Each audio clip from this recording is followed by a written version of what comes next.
अध्याय 281 बूढ़े गंजे भिक्षु। अगर तुम एक कदम और आगे बढ़ाओगे तो क्या तुम्हें लगता है कि मैं सचमुच तुम्हें नहीं मार डालूंगा? लू किंग ने अपना हाथ अपनी कमर पर रखा, अपने सामने शुवानकोंग पर्वत के भिक्षुओं को देखा और शांत भाव से कहा। इस घटना के बाद वहां मौजूद सभी लोगों ने चारों ओर से एक अत्यंत भयावह हत्या की मंशा को घेरते हुए महसूस किया। इससे उनके दिल अनियंत्रित रूप से कांप उठे। एक ठंडी सिहरन उनकी रीढ़ की हड्डी में दौड़ गई, जो सीधे उनके सिर तक पहुंच गई। लू किंग के सामने खड़े शुवानकोंग पर्वत के भिक्षुओं की बात करें तो स्थिति और भी अधिक तीव्र थी। उन्हें इस बात का प्रबल आभास था कि यदि वे एक और कदम आगे बढ़ाते हैं तो सचमुच कुछ अकल्पनीय घटित हो सकता है। एक पल के लिए सभी लोग अविश्वास और अनिश्चितता के साथ लू किंग को घूरते रहे। कुछ लोग ये कल्पना भी नहीं कर सकते थे कि इस युवक के पास किस तरह का तुरुप का पत्ता था जिसने वहां मौजूद इतने सारे शक्तिशाली लोगों को इतना बड़ा खतरा महसूस कराया। यहाँ तक कि आदरणीय भिक्षु जुवानमिंग ने भी शब्दों से लू किंग को उकसाने का साहस नहीं किया, इस डर से कि कहीं वह उसे एक हताश लड़ाई में धकेल न दे।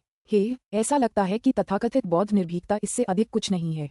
लू किंग ने शुवानकोंग पर्वत के भिक्षुओं के आशंकित भावों पर एक नजर डाली, हल्के से मुस्कुराई और जाने के लिए मुड़ गई। बूढ़ा डॉक्टर उसके पीछे पीछे चलने लगा। हालांकि वे दोनों पीठ फेरकर चले गए, लेकिन शुवानकोंग पर्वत के भिक्षुओं ने एक भी लापरवाह कदम उठाने की हिम्मत नहीं की, क्योंकि वे सभी महसूस कर सकते थे कि लू किंग से निकलने वाली भयावह हत्या की मंशा अभी भी उनके आसपास मंडरा रही थी। अगर उन्होंने कार्रवाई करने की हिम्मत की तो उनका सामना एक विनाशकारी हमले से होगा। जब तक उन दोनों की आकृतियां गायब नहीं हो गईं, तब तक हत्या करने की प्रबल इच्छा धीरे धीरे कम नहीं हुई। अंततः सभी प्रभावशाली हस्तियों ने राहत की सांस ली। कई लोगों ने एक दूसरे की ओर देखा, क्योंकि उनमें अभी भी डर का भाव बना हुआ था। कोई भी कुछ नहीं कर सकता था। लू किंग से निकलने वाली हत्या की मंशा इतनी भयावह थी कि वह वाकई बहुत डरावनी थी। उनके दिलों की गहराई से उठने वाली वह भयानक ठंडक ऐसी थी जिसका अनुभव इन शक्तिशाली हस्तियों ने भी पहले कभी नहीं किया था। जब प्रभावशाली हस्तियों की भीड़ शांत हुई तो अंततः किसी ने ये पूछने से खुद को रोक नहीं पाया, आखिर यह युवक कौन है जिसके पास इतनी शक्ति और साहस है? हमने इसके बारे में पहले कभी क्यों नहीं सुना? दुनिया ने ऐसा विलक्षण प्रतिभावान व्यक्ति कब पैदा किया? यह एक ऐसा सवाल था जिसका जवाब वहां मौजूद हर कोई जानना चाहता था। शुवानकोंग पर्वत से आए भिक्षुओं पर सबकी निगाहें टिक गईं। उनके विचार में चूंकि शुवानकोंग पर्वत ने इस युवक के स्वामी को फंसाने के लिए एक जाल बिछाया था, इसलिए उन्हें इन दोनों के मूल के बारे में अवश्य ही पता होना चाहिए। अमिताभ सभी को उनकी ओर देखते हुए देखकर आदरणीय भिक्षु शुवानमिंग ने अपने हाथ जोड़ लिए। गंभीर स्वर में उन्होंने कहा, यह विनम्र भिक्षु भी उनके मूल से अनभिज्ञ है। मैंने केवल इतना देखा कि बुजुर्ग भिक्षु का हृदय आंतरिक राक्षसों से ग्रस्त था, इसलिए मैंने वज्र राक्षस दमनकारी सरणी का उपयोग करके उन्हें इन राक्षसों से मुक्त करने में मदद करने का सोचा। लेकिन मुझे कभी उम्मीद नहीं थी कि मैं युवा मालिक के साथ इस तरह की गलतफहमी पैदा कर दूंगा। अब ऐसा लगता है कि इस गलतफहमी का समाधान नहीं हो सकता, और यह वास्तव में एक दुखद नियति है। हालांकि इस विनम्र भिक्षु और अन्य लोगों ने देखा था कि युवा गुरु पहले उस बुजुर्ग के साथ थे, इसलिए शायद वह उनके मूल के बारे में जानते हों। फिर सबकी निगाहें लिन झिरुई पर टिक गईं। उन 4 गुप्त स्थानों के अलावा कई शक्तिशाली हस्तियों ने लिन झिरुई की पहचान को मान्यता दी। आखिरकार तियानजी टावर की युवा पीढ़ी के सबसे उत्कृष्ट शिष्य के रूप में लिन झिरुई अभी भी झोंगझों में काफी प्रसिद्ध थे। इतनी सारी शक्तिशाली हस्तियों की निगाहों में घिरे होने के कारण, जिनमें से कई साधना के स्तर में उनसे कहीं आगे थे, लिन झिरुई पर अत्यधिक दबाव महसूस होना स्वाभाविक था। हालांकि वह कोई साधारण व्यक्ति नहीं था, और एक विचार के साथ ही एक विशेष ऊर्जा चुपचाप उसके भीतर प्रवाहित होने लगी, जिससे उसके शरीर पर मौजूद दबाव दूर हो गया। उन्होंने हल्की सी मुस्कान के साथ कहा, जी हाँ, मुझे उन दोनों की उत्पत्ति के बारे में पता है, लेकिन यहाँ उनका खुलासा करना सुविधाजनक नहीं होगा। अगर वरिष्ठ अधिकारी वाकई उत्सुक हैं, तो आप लोग तियानजी टावर आकर स्वयं यंग मास्टर लू से पूछ सकते हैं। क्या ये बेहतर नहीं होगा? लिन झिरुई के शांत स्वभाव को देखकर चारों गुप्त स्थानों के लोगों की आंखों में एक चमक आ गई। उपन्यासों के अध्यायों को जल्दी और सर्वोत्तम गुणवत्ता में पढ़ने के लिए गूगल पर novelfire.net वेबसाइट खोजें। ऐसा प्रतीत होता था कि इतने लंबे समय तक निष्क्रिय रहने के बाद बाहरी दुनिया में कई प्रतिभाशाली लोग उभर कर सामने आए थे। पहले जिस युवक की बात हो रही थी उसकी तो बात ही छोड़िए, उनके सामने खड़ा ये युवक भी एक दुर्लभ प्रतिभा का धनी था। इतने सारे शक्तिशाली व्यक्तियों के सामने संयम बनाए रखने की क्षमता, ये संयम का स्तर अकेले ही गुप्त स्थानों में मौजूद कई शिष्यों से कहीं अधिक था। अमिताभ, युवा स्वामी, शायद आपको ये पता न हो, लेकिन वह युवक हत्या के इरादे से इतना ग्रस्त था कि किसी भी क्षण जान लेने को तैयार था। उसमें पहले से ही राक्षसी प्रवृत्ति के लक्षण दिखाई दे रहे हैं। यदि उसे अनियंत्रित छोड़ दिया गया तो वह भविष्य में एक महान राक्षस बन सकता है, जो दुनिया पर विपत्ति लाएगा। इसलिए व्यापक हित के लिए और उन दोनों को राक्षसी मार्ग पर और अधिक जाने से रोकने के लिए मैं आपसे अनुरोध करता हूँ कि आप उनके मूल को दुनिया के सामने प्रकट करें। इससे वहाँ मौजूद सभी लोगों को तैयार रहने का मौका भी मिलेगा। कोई क्या कह सकता था? ऐसे शब्द तो केवल एक भिक्षु ही कह सकता था। जुवानमिंग के भाषण ने न केवल स्वयं को धर्मपरायणता के प्रतीक के रूप में प्रस्तुत किया, बल्कि लू किंग और बूढ़े चिकित्सक को राक्षसी आकृतियां भी बताया। उसने जनहित का बहाना बनाकर लिन झिरुई पर दबाव डाला और लू किंग के वंश के बारे में खुलासा करवाया। हालांकि उसी क्षण अचानक एक ठंडी हंसी गूंज उठी। जुवानमिंग, अपनी बड़ाई करना बंद करो। जुवानकोंग पर्वत कब से संसार के सही मार्ग का प्रतीक बन गया? सभी लोग स्तब्ध रह गए और उन्होंने अपना सिर घुमाया। तब उन्हें पता चला कि वक्ता किंग्यांग मंदिर का कोई व्यक्ति था जो 4 गुप्त स्थानों में से एक है। वक्ता एक अधेड़ उम्र का दाववादी था जिसने चोगा पहना हुआ था और वह तिरस्कारपूर्ण भाव से बोला, शुवानकोंग पर्वत आज भी पहले की तरह ही बेशर्म है। आप स्पष्ट रूप से उस बूढ़े व्यक्ति पर मौजूद पुण्य के प्रकाश को पाने की लालसा रखते थे, इसलिए आपने उसे कठपुतली बनाने की कोशिश करने के लिए वज्र दानव दमनकारी सरणी का उपयोग किया। जब तुम्हारी योजना विफल हो गई तो तुमने गुरु और शिष्य को राक्षस बताकर उन पर झूठे आरोप लगाए। मुझे लगता है कि तुम्हारे गंजे दिमाग में बसे बुरे विचारों के साथ तुम किसी और से ज्यादा शैतान जैसे हो। जैसे ही ये शब्द बोले गए सभी शक्तिशाली व्यक्ति हिल गए। यदि लू किंग की कही बात पर पहले भी संदेह जताया जा रहा था, तो अब जब 4 गुप्त स्थानों के एक और सदस्य ने भी अपनी बात कह दी है तो उन्हें शुवानकोंग पर्वत के बारे में अपने संदेह पर पुनर्विचार करना होगा। सभी लोग शुवानमिंग की प्रतिक्रिया देखने के लिए उसकी ओर देखने लगे। हालांकि उन्होंने देखा कि जुवानमिंग में क्रोध का कोई लक्षण नहीं था, बल्कि उसकी आंखें झुकी हुई थीं और उसके चेहरे पर गहरे दुख के भाव थे। अमिताभ, दाववादी यांगमिंग, मैं जानता हूं कि आपने शुवानकोंग पर्वत को हमेशा गलत समझा है और इसलिए हमारे प्रति पूर्वाग्रह रखते हैं, लेकिन इस विनम्र भिक्षु के शब्द बिल्कुल सत्य हैं। उन दोनों पर हत्या का इरादा हावी हो गया है और वे राक्षसी मार्ग पर चलने के खतरे में हैं। अगर हम उन्हें समय रहते नहीं रोकते तो भविष्य में जब कोई बड़ी गलती होगी तब बहुत देर हो चुकी होगी। हाँ, खैर मुझे उम्मीद नहीं थी कि इतने सालों बाद जुवानमिंग का चेहरा जवानी के दिनों से भी ज्यादा मोटा हो जाएगा। ऐसा लगता है कि जैसा कि उस युवक ने पहले कहा था, निर्लजता के मामले में शुवानकोंग पर्वत वास्तव में दुनिया में पहले स्थान पर है। बाकी तीनों गुप्त स्थानों को मिलाकर भी वे इसके आसपास भी नहीं आते। दाववादी यांगमिंग को विश्वास नहीं हो रहा था कि जुवानमिंग की बेशर्मी इस हद तक पहुंच गई है। वह गुस्से में हंसे बिना नहीं रह सका और उसने अपना कठोर व्यंग्य जारी रखा। शुवानमिंग ने उसे कोई जवाब नहीं दिया और उसे अपनी मर्जी से बोलने दिया। उसने लिन झिरुई की ओर मुड़कर कहा, मैं युवा स्वामी से उन दोनों के मूल के बारे में बताने का अनुरोध करता हूँ। उनकी प्रतिभा अद्भुत है, लेकिन वे शैतानी रास्ते पर चलने के कगार पर हैं। अगर समय रहते उन्हें नहीं रोका गया तो दुनिया को भारी तबाही का सामना करना पड़ेगा। इस बार जुवानमिंग के शब्दों के साथ उससे एक अकथनीय दबाव उभरा जो जबरदस्त शक्ति से भरा हुआ था और लिन झिरुई पर दबाव डाल रहा था। सभी प्रभावशाली हस्तियों की निगाहें एक बार फिर लिन झिरुई पर टिक गईं। वे सभी देख सकते थे कि शुवानकोंग पर्वत लिन झिरुई से गुरु और शिष्य के बारे में जानकारी निकालने के लिए दृढ़ संकल्पित था। हालांकि किसी भी प्रभावशाली व्यक्ति ने मदद करने का इरादा नहीं जताया। यहाँ तक कि किंग्यांग मंदिर के दाववादी यांगमिंग ने भी दोबारा कुछ नहीं कहा, क्योंकि वे भी लू किंग के मूल के बारे में जानने के लिए बेहद उत्सुक थे। अपने चारों ओर से पहले से कहीं अधिक दबाव महसूस करते हुए लिन झिरुई का दिल बैठ गया। वह काफी देर तक चुप रहा, फिर धीरे से बोला, गुरुजी, अगर मैं मना कर दूं तो क्या होगा? यह मामला सभी प्राणियों के जीवन से संबंधित है। यदि आप चुप रहने पर अड़े रहेंगे तो इस विनम्र भिक्षु के पास नियमों का उल्लंघन करने और आपसे विस्तार से पूछताछ करने के लिए आपको हिरासत में लेने के अलावा कोई विकल्प नहीं होगा। शुवानमिंग ने धीरे धीरे कहा, ऐसा लगता है कि मेरे पास कोई विकल्प नहीं है। लिन झिरुई ने कड़वी मुस्कान के साथ कहा, मैं युवा स्वामी से अनुरोध करता हूँ कि वे सभी प्राणियों के जीवन पर विचार करें। ठीक है, मैं तुम्हें बता देता हूँ। अंत में लिन झिरुई ने आह भरी और बोली, अध्याय 282। अकीद, तुमने झिरुई को पहले हमारे साथ क्यों नहीं आने दिया? अगर वे भिक्षु उसे परेशान करते हैं तो हमें क्या करना चाहिए? जैसे ही लिन झिरुई ने समझौता करते हुए लू किंग और अन्य लोगों के शुवानकोंग पर्वत से जुड़े होने की पृष्ठभूमि के बारे में बताना शुरू किया, बूढ़े डॉक्टर ने लू किंग से सवाल किए बिना नहीं रह सके। गुरुजी, हमने इस बार शुवानकोंग पर्वत को नाराज कर दिया है, इसलिए स्वामी झिरुई का हमारे आसपास रहना ठीक नहीं है। उनके लिए हमारे साथ आने की बजाय वहीं रहना बेहतर है। पहले उन्होंने मुझे चुपके से संदेश भेजा था जिसमें हमें पहले निकलने के लिए कहा था और उनके बारे में चिंता न करने को कहा था। उनके पास निकलने का अपना रास्ता है। लेकिन गुरुजी, आपको चिंता करने की जरूरत नहीं है। मैंने स्वामी झिरुई को भी संदेश भेज दिया है। अगर शुवानकोंग पर्वत के वे गंजे भिक्षु हमारे बारे में पूछते हैं तो उन्हें कुछ भी छिपाने की जरूरत नहीं है और वे उन्हें सच बता सकते हैं। इस तरह वे उनके लिए कोई परेशानी नहीं खड़ी करेंगे। इस बार लू किंग और शुवानकोंग पर्वत के बीच दुश्मनी पक्की हो चुकी थी। चाहे उनके गुरु को जबरन धर्म परिवर्तन कराने की कोशिश हो या शुवानकोंग पर्वत के एक शिष्य की हत्या, उनकी दुश्मनी अब असहनीय हो गई थी। इसलिए लिन झिरुई का उनके बहुत करीब रहना, खासकर इतने सारे लोगों के सामने, बुद्धिमानी नहीं थी। ये सुनकर बूढ़े डॉक्टर को लगा कि बात तर्कसंगत है और उन्होंने आगे कुछ नहीं कहा। वैसे किंग, तुम्हें कैसे पता चला कि मैं पवित्र पर्वत पर मुसीबत में हूँ? बूढ़े डॉक्टर ने पूछा। मुझे ये बात लॉर्ड झिरुई के गुरु तियानजी टावर के स्वामी ने बताई थी। जब आप शुवानकोंग पर्वत के भिक्षुओं द्वारा फंसाए गए थे तब लॉर्ड झिरुई ने एक जैद संचार टोकन का उपयोग करके तियानजी टावर के स्वामी को सूचित किया था और इस तरह मुझे पता चला। तो बात कुछ ऐसी है। लगता है इस बार हमें लॉर्ड झिरुई का बहुत बड़ा एहसान चुकाना पड़ेगा। गुरुजी, शुवानकोंग पर्वत के उन भिक्षुओं के साथ आपका विवाद कैसे हुआ? सच कहूँ तो मुझे भी यह अजीब लगा। जैसे ही उन्होंने मुझे देखा, उन्होंने मुझसे दाव पर बहस करने की इच्छा जताई। उस समय मैं पवित्र कुंड से अभी निकला था और अंतर्दृष्टि से भरा हुआ था। उनके दोस्ताना व्यवहार और गहन साधना को देखकर उनके कुछ साधारण शब्दों ने मुझे प्रभावित कर दिया। ये सोचकर कि वे 4 महान गुप्त लोगों में से एक से आए हैं और उनकी गहरी समझ है, मैंने सोचा कि उनके साथ दांव पर बहस करना फायदेमंद हो सकता है, इसलिए मैंने ज्यादा नहीं सोचा और सहमत हो गया। किसने सोचा होगा, बहस के दौरान उन्होंने अचानक एक रहस्यमय खजाने का उपयोग करके मेरे दिमाग को स्थिर कर दिया। अगर तुम समय पर न आते किंग, तो शायद मैं ज्यादा देर तक टिक नहीं पाता। उस सुनहरे भिक्षापात्र से स्थिर हो जाने, बौद्ध मंत्रों के निरंतर प्रभाव और उनसे होने वाले आध्यात्मिक अनुभव को याद करते हुए बूढ़े डॉक्टर के मन में अभी भी भय का भाव था। उन्हें पूर्वाभास था कि यदि लू किंग ने समय रहते उस घेरे को न तोड़ा होता तो शायद सचमुच उनका मन बदल जाता और वे कोई और बन जाते। शुवानकोंग पर्वत के उन गंजे भिक्षुओं ने जिस आसन का प्रयोग किया उसे वज्र वशीकरण मंत्र कहते हैं।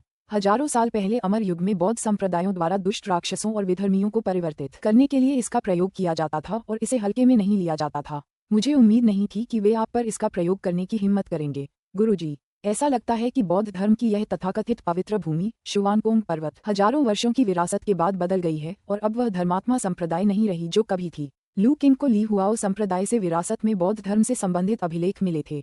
वज्र वशीकरण मंत्र किसी व्यक्ति के मन को परिवर्तित कर सकता था, इसलिए अमर युग में इस मंत्र का प्रयोग करने वाले संप्रदाय आमतौर पर इसका उपयोग प्रतिबंधित करते थे, सिवाय उन लोगों के जो घोर दुष्ट थे। फिर भी शुवानकोंग पर्वत ने अपने गुरु को परिवर्तित करने के प्रयास में सार्वजनिक रूप से इस मंत्र का प्रयोग करने का साहस किया। यह अज्ञात था कि क्या वे सोचते थे कि बाहरी दुनिया इस तरह के मंत्रों के बारे में सब कुछ भूल चुकी है, या शुवानकोंग पर्वत ने किसी अन्य उद्देश्य से उन प्रतिबंधों को समाप्त कर दिया था। उनके इरादे जो भी रहे हों, ये द्वेष अब और भी गहरा हो चुका था। लू किंग ने उन भिक्षुओं से पहले प्राप्त जानकारी के बारे में सोचा और जान गया कि उनकी छोटी सोच के कारण यह मामला शांतिपूर्ण ढंग से समाप्त नहीं होगा।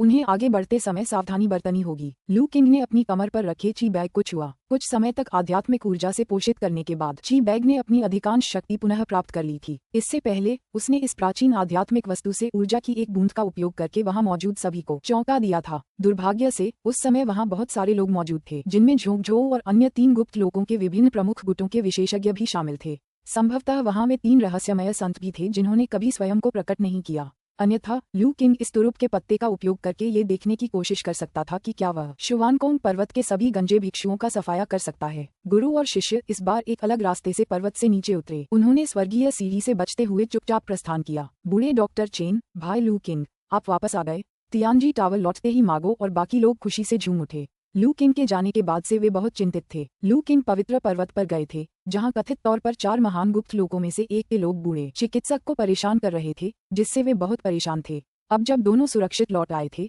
तो सभी ने राहत की सांस ली। हाँ, मैंने कहा था कि मैं अपने गुरु को सुरक्षित वापस ले आऊंगा, लू किंग ने मुस्कुराते हुए कहा।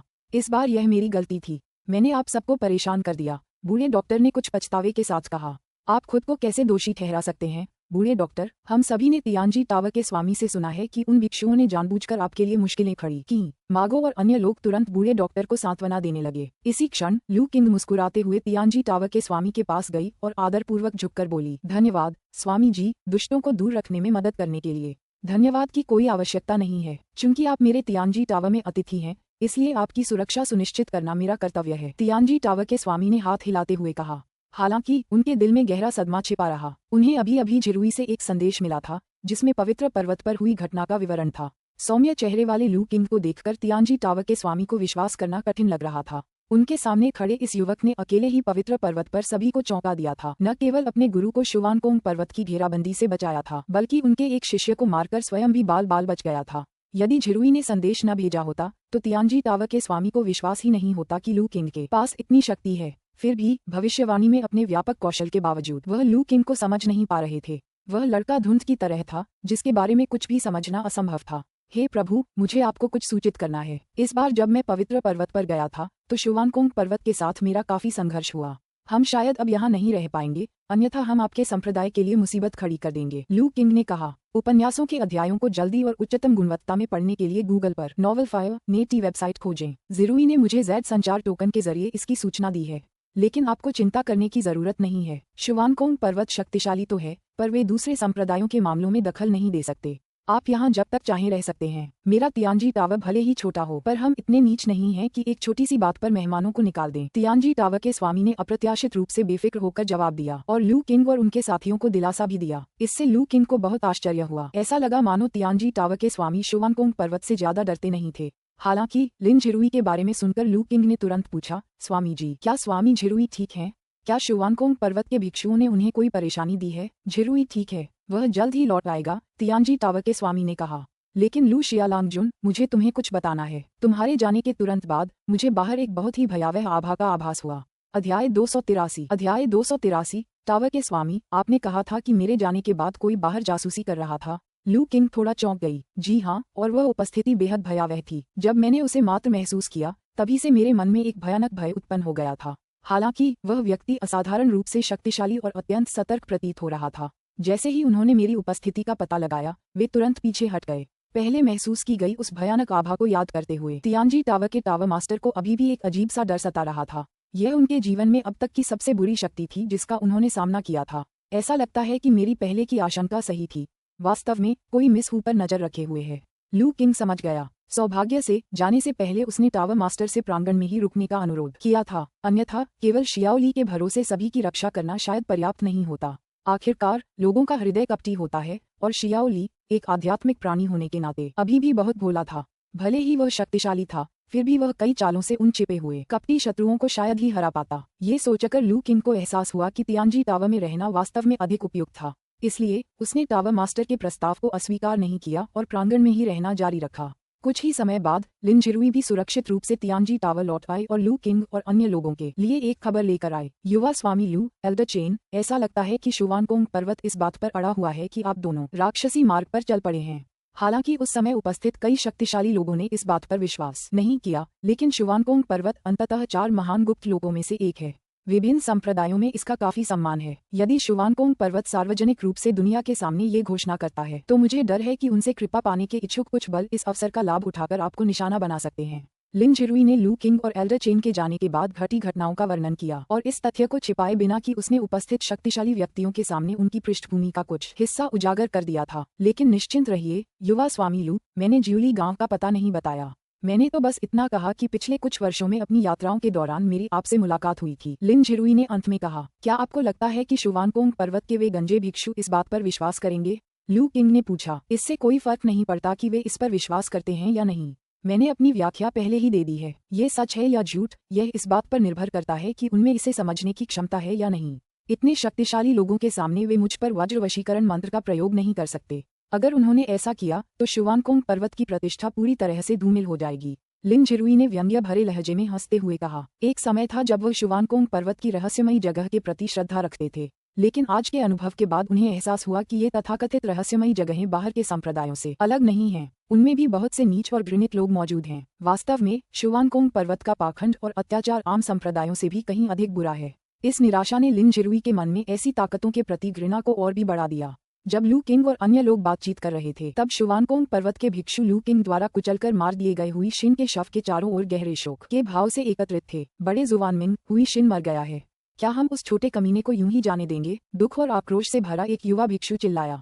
वह और हुई शिन बचपन से ही सहपाठी थे। कुछ देर पहले दोनों ने लू किंग को रोकने के लिए छलांग लगाई थी। लू किंग द्वारा हुई शिन को कुचलकर मारते देख वह सदमे और भय से भर गया। साथ ही उसे थोड़ी राहत भी मिली। भय तो लू किंग की शक्ति के कारण था, लेकिन राहत इस बात से मिली कि लू किंग ने हुई शिन को पकड़ा था, न कि उसे। अन्यथा आज वह भी जमीन पर मृत पड़ा होता। हालांकि वह इस राहत को बुजुर्गों के सामने प्रकट नहीं होने देना चाहता था, इसलिए उसने पहले ही उनसे पूछताछ कर ली। हम इस मामले को यूं ही नहीं छोड़ सकते, लेकिन वह युवक बहुत ही रहस्यमय है।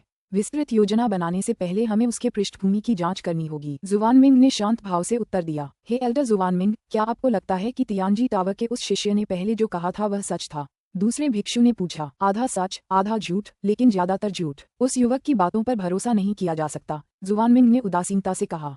बेहद शर्मनाक। तियानजी टावर का एक मामूली शिष्य हमसे झूठ बोलने की हिम्मत करता है। जुवान नू क्रोधित होकर दहाड़ा।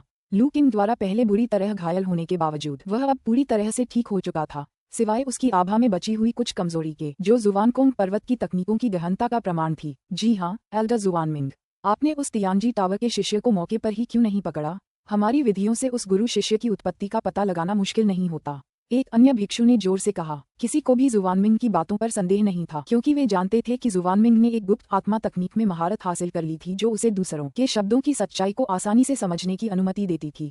हम ऐसा बिल्कुल नहीं कर सकते। आज वज्र वशीकरण दानव सरणी का उपयोग करके उस बूढ़े व्यक्ति को वश में करने और परिवर्तित करने का प्रयास करना पहले से ही एक जल्दबाजी भरा कदम था। यदि हम तियानजी टावर के एक प्रमुख शिष्य को लापरवाही से पकड़ लेते हैं तो न केवल तियानजी टावर इसे बर्दाश्त नहीं करेगा, बल्कि अन्य 3 गुप्त लोग भी चुप नहीं बैठेंगे। इसके अलावा तियानजी टावर के पवित्र पर्वत के साथ गहरे संबंध हैं। हम निश्चित रूप से नहीं कह सकते कि तीनों पवित्र गुरु हस्तक्षेप करेंगे या नहीं। ये सुनकर बाकी भिक्षु चुप हो गए। हालांकि वे अन्य गुप्त लोगों के रवैये को नजरअंदाज कर सकते थे। आखिरकार गुप्त लोगों के बीच एक समझौता था कि वे एक दूसरे के मामलों में आसानी से दखल नहीं देंगे, लेकिन उन्हें तीनों पवित्र गुरुओं का सम्मान करना ही था, क्योंकि पवित्र पर्वत पर तीनों पवित्र गुरु लगभग अजेय थे। गुप्त लोगों के नेता भले ही स्वयं आ जाएं, वे पवित्र गुरुओं को हराने की गारंटी नहीं दे सकते थे। हालांकि कुछ समझौतों के कारण पवित्र गुरुओं और गुप्त लोगों के बीच ये समझ थी कि वे जल्दबाजी में कोई कदम नहीं उठाएंगे। लेकिन आप सही कह रहे हैं, शुवानकोंग पर्वत की प्रतिष्ठा को चुनौती नहीं दी जा सकती। उस युवक ने हुई शिन की हत्या की है, इसलिए उसे इसका जवाब देना ही होगा, अन्यथा शुवानकोंग पर्वत की प्रतिष्ठा कहाँ रह जाएगी। अब जब दुनिया बदल रही है तो शुवानकोंग पर्वत का भी इसमें योगदान होगा। हम अपनी सत्ता को किसी भी तरह की चुनौती बर्दाश्त नहीं कर सकते। हे एल्डर जुवानमिंग, फिर हमें क्या करना चाहिए? वुजियान टावर के लोगों को इसे संभालने दो। जुवानमिंग ने कुछ देर सोचने के बाद जवाब दिया। हमने उन्हें इतने लंबे समय तक शरण दी है, अब उनके कर्मों का फल मिलने का समय आ गया है। वुजियान टावर, एक भिक्षु ने आश्चर्य से कहा। लेकिन वुजियान टावर के सभी लोग पागल हैं। अगर वे पवित्र शहर में अंधाधुंध हत्याएं करने लगे तो सबसे अहम मुद्दा ये था कि वे पागल बेहद ताकतवर थे और हत्या करने की उनकी तकनीकें असाधारण थीं। यहाँ तक कि शुवानकोंग पर्वत के भिक्षु भी लापरवाही बरतते तो उनके शिकार बन सकते थे। तो क्या हुआ? जुवानमिंग ने शांत भाव से कहा। ये कार्रवाई वुजियान टावर के लोग कर रहे हैं, जुवानकोंग पर्वत के नहीं। इससे हमारा क्या लेना देना है? उस रात लू किंग अपने पलंग पर पालथी मारकर बैठे दिन भर की घटनाओं पर विचार कर रहे थे। शुवानकोंग पर्वत की चालों ने उन्हें आश्चर्यचकित नहीं किया था। वे पहले अपने विरोधियों को शैतानी विधर्मी बताकर बदनाम करते, खुद को नैतिक रूप से श्रेष्ठ साबित करते और फिर न्यायपूर्वक उन्हें मार गिराते। ये तथाकथित धर्मनिष्ठ संप्रदाय हमेशा से इसी तरह काम करते आए थे। हालांकि लू किंग को ऐसी चालें नापसंद थीं, लेकिन वे ये भी जानते थे कि वर्तमान स्थिति वास्तव में उनके लिए प्रतिकूल थी। संप्रदाय जितना अधिक पाखंडी होता है, उनके तरीके उतने ही कपटपूर्ण होते हैं। कहावत है, खुले भाले से बचना आसान है, लेकिन छिपे हुए तीरों से बचाव करना कठिन है। कौन जाने शुवानकोंग पर्वत के वे भिक्षु उनके खिलाफ कौन कौन सी चालें चलेंगे।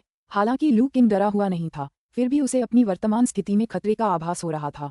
शुवानकोंग पर्वत के धूर्त और कपटी शत्रुओं के अलावा एक रहस्यमय शक्ति भी छुपकर उन पर नजर रख रही थी। इसके अलावा दिन के दौरान पवित्र पर्वत पर अपनी शक्ति का प्रदर्शन करने के बाद ये कहना मुश्किल था कि कहीं कोई अन्य शक्तियां भी उनके प्रति दुर्भावना न पाल रही हों। इसके अतिरिक्त वातावरण में अवसरों की भावना लगातार मजबूत होती जा रही थी, जिससे लू किंग को अभूतपूर्व संकट का एहसास हुआ। मुझे ये खतरा इसलिए महसूस हो रहा है क्योंकि मेरी ताकत अभी पर्याप्त नहीं है। लू किंग ने अपने मन में उठ रही सूक्ष्म आशंका को सावधानीपूर्वक महसूस किया, लेकिन उसका मन और भी अधिक स्पष्ट और शांत हो गया। जब तक मेरी ताकत काफी है, वे चाहे जो भी योजनाएं या चालें चलें, वे सब हवा में उड़ने वाली धूल की तरह होंगे, आसानी से उड़ जाएंगे। शायद अब मेरे लिए आगे बढ़ने का समय आ गया है। लू किंग के मन में एक बात समझ में आई। उसका इरादा हमेशा से अपनी साधना को दबाकर रखने का था, ताकि वह दिव्य लोक में प्रवेश करने से पहले एक अवसर का इंतजार कर सके। लेकिन अब संकट की तीव्र अनुभूति ने लू किंग को यह एहसास दिलाया कि इस कपटपूर्ण और खतरनाक पवित्र नगर और पवित्र पर्वत में उसकी वर्तमान शक्ति स्थिति को नियंत्रित करने और अपने आसपास के लोगों की रक्षा करने के लिए पर्याप्त नहीं है। फिलहाल तो सब ठीक था,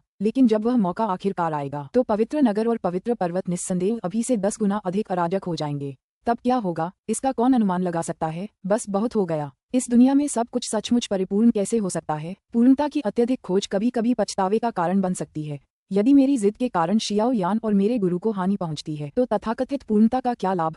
उपन्यासों के अध्यायों को शीघ्र और सर्वोत्तम गुणवत्ता में पढ़ने के लिए गूगल पर novelfire.net वेबसाइट खोजें। जैसे ही ये विचार लू किंग के मन में उभरे, उसका हृदय और भी शांत और निर्मल हो गया। इस क्षण उसे अपनी सच्ची इच्छाओं और उन चीजों का ज्ञान हो गया जिनकी वह सबसे अधिक रक्षा करना चाहता था। इस समझ के साथ लू किंग के हृदय में आध्यात्मिक स्पष्टता का एहसास हुआ। उन्होंने अपनी साधना को दबाना बंद कर दिया और अपने विचारों के अनुसरण में उनके दांतियान में स्थित ची छिद्र तुरंत खुल गया। उसी समय आसपास के संसार की मौलिक ऊर्जा में तीव्र प्रवाह उत्पन्न होने लगा। मौलिक ऊर्जा में उतार चढ़ाव हो रहा है। इसका स्रोत किंग के कमरे में है। क्या किंग इस समय पूर्व दिव्य क्षेत्र में प्रवेश करने वाली है? जैसे ही लू किंग के ची छिद्र का खुला और बाहरी तात्विक ऊर्जा अंदर खींची गई, बगल के कमरे में बैठे बूढ़े डॉक्टर ने तुरंत इसे महसूस किया।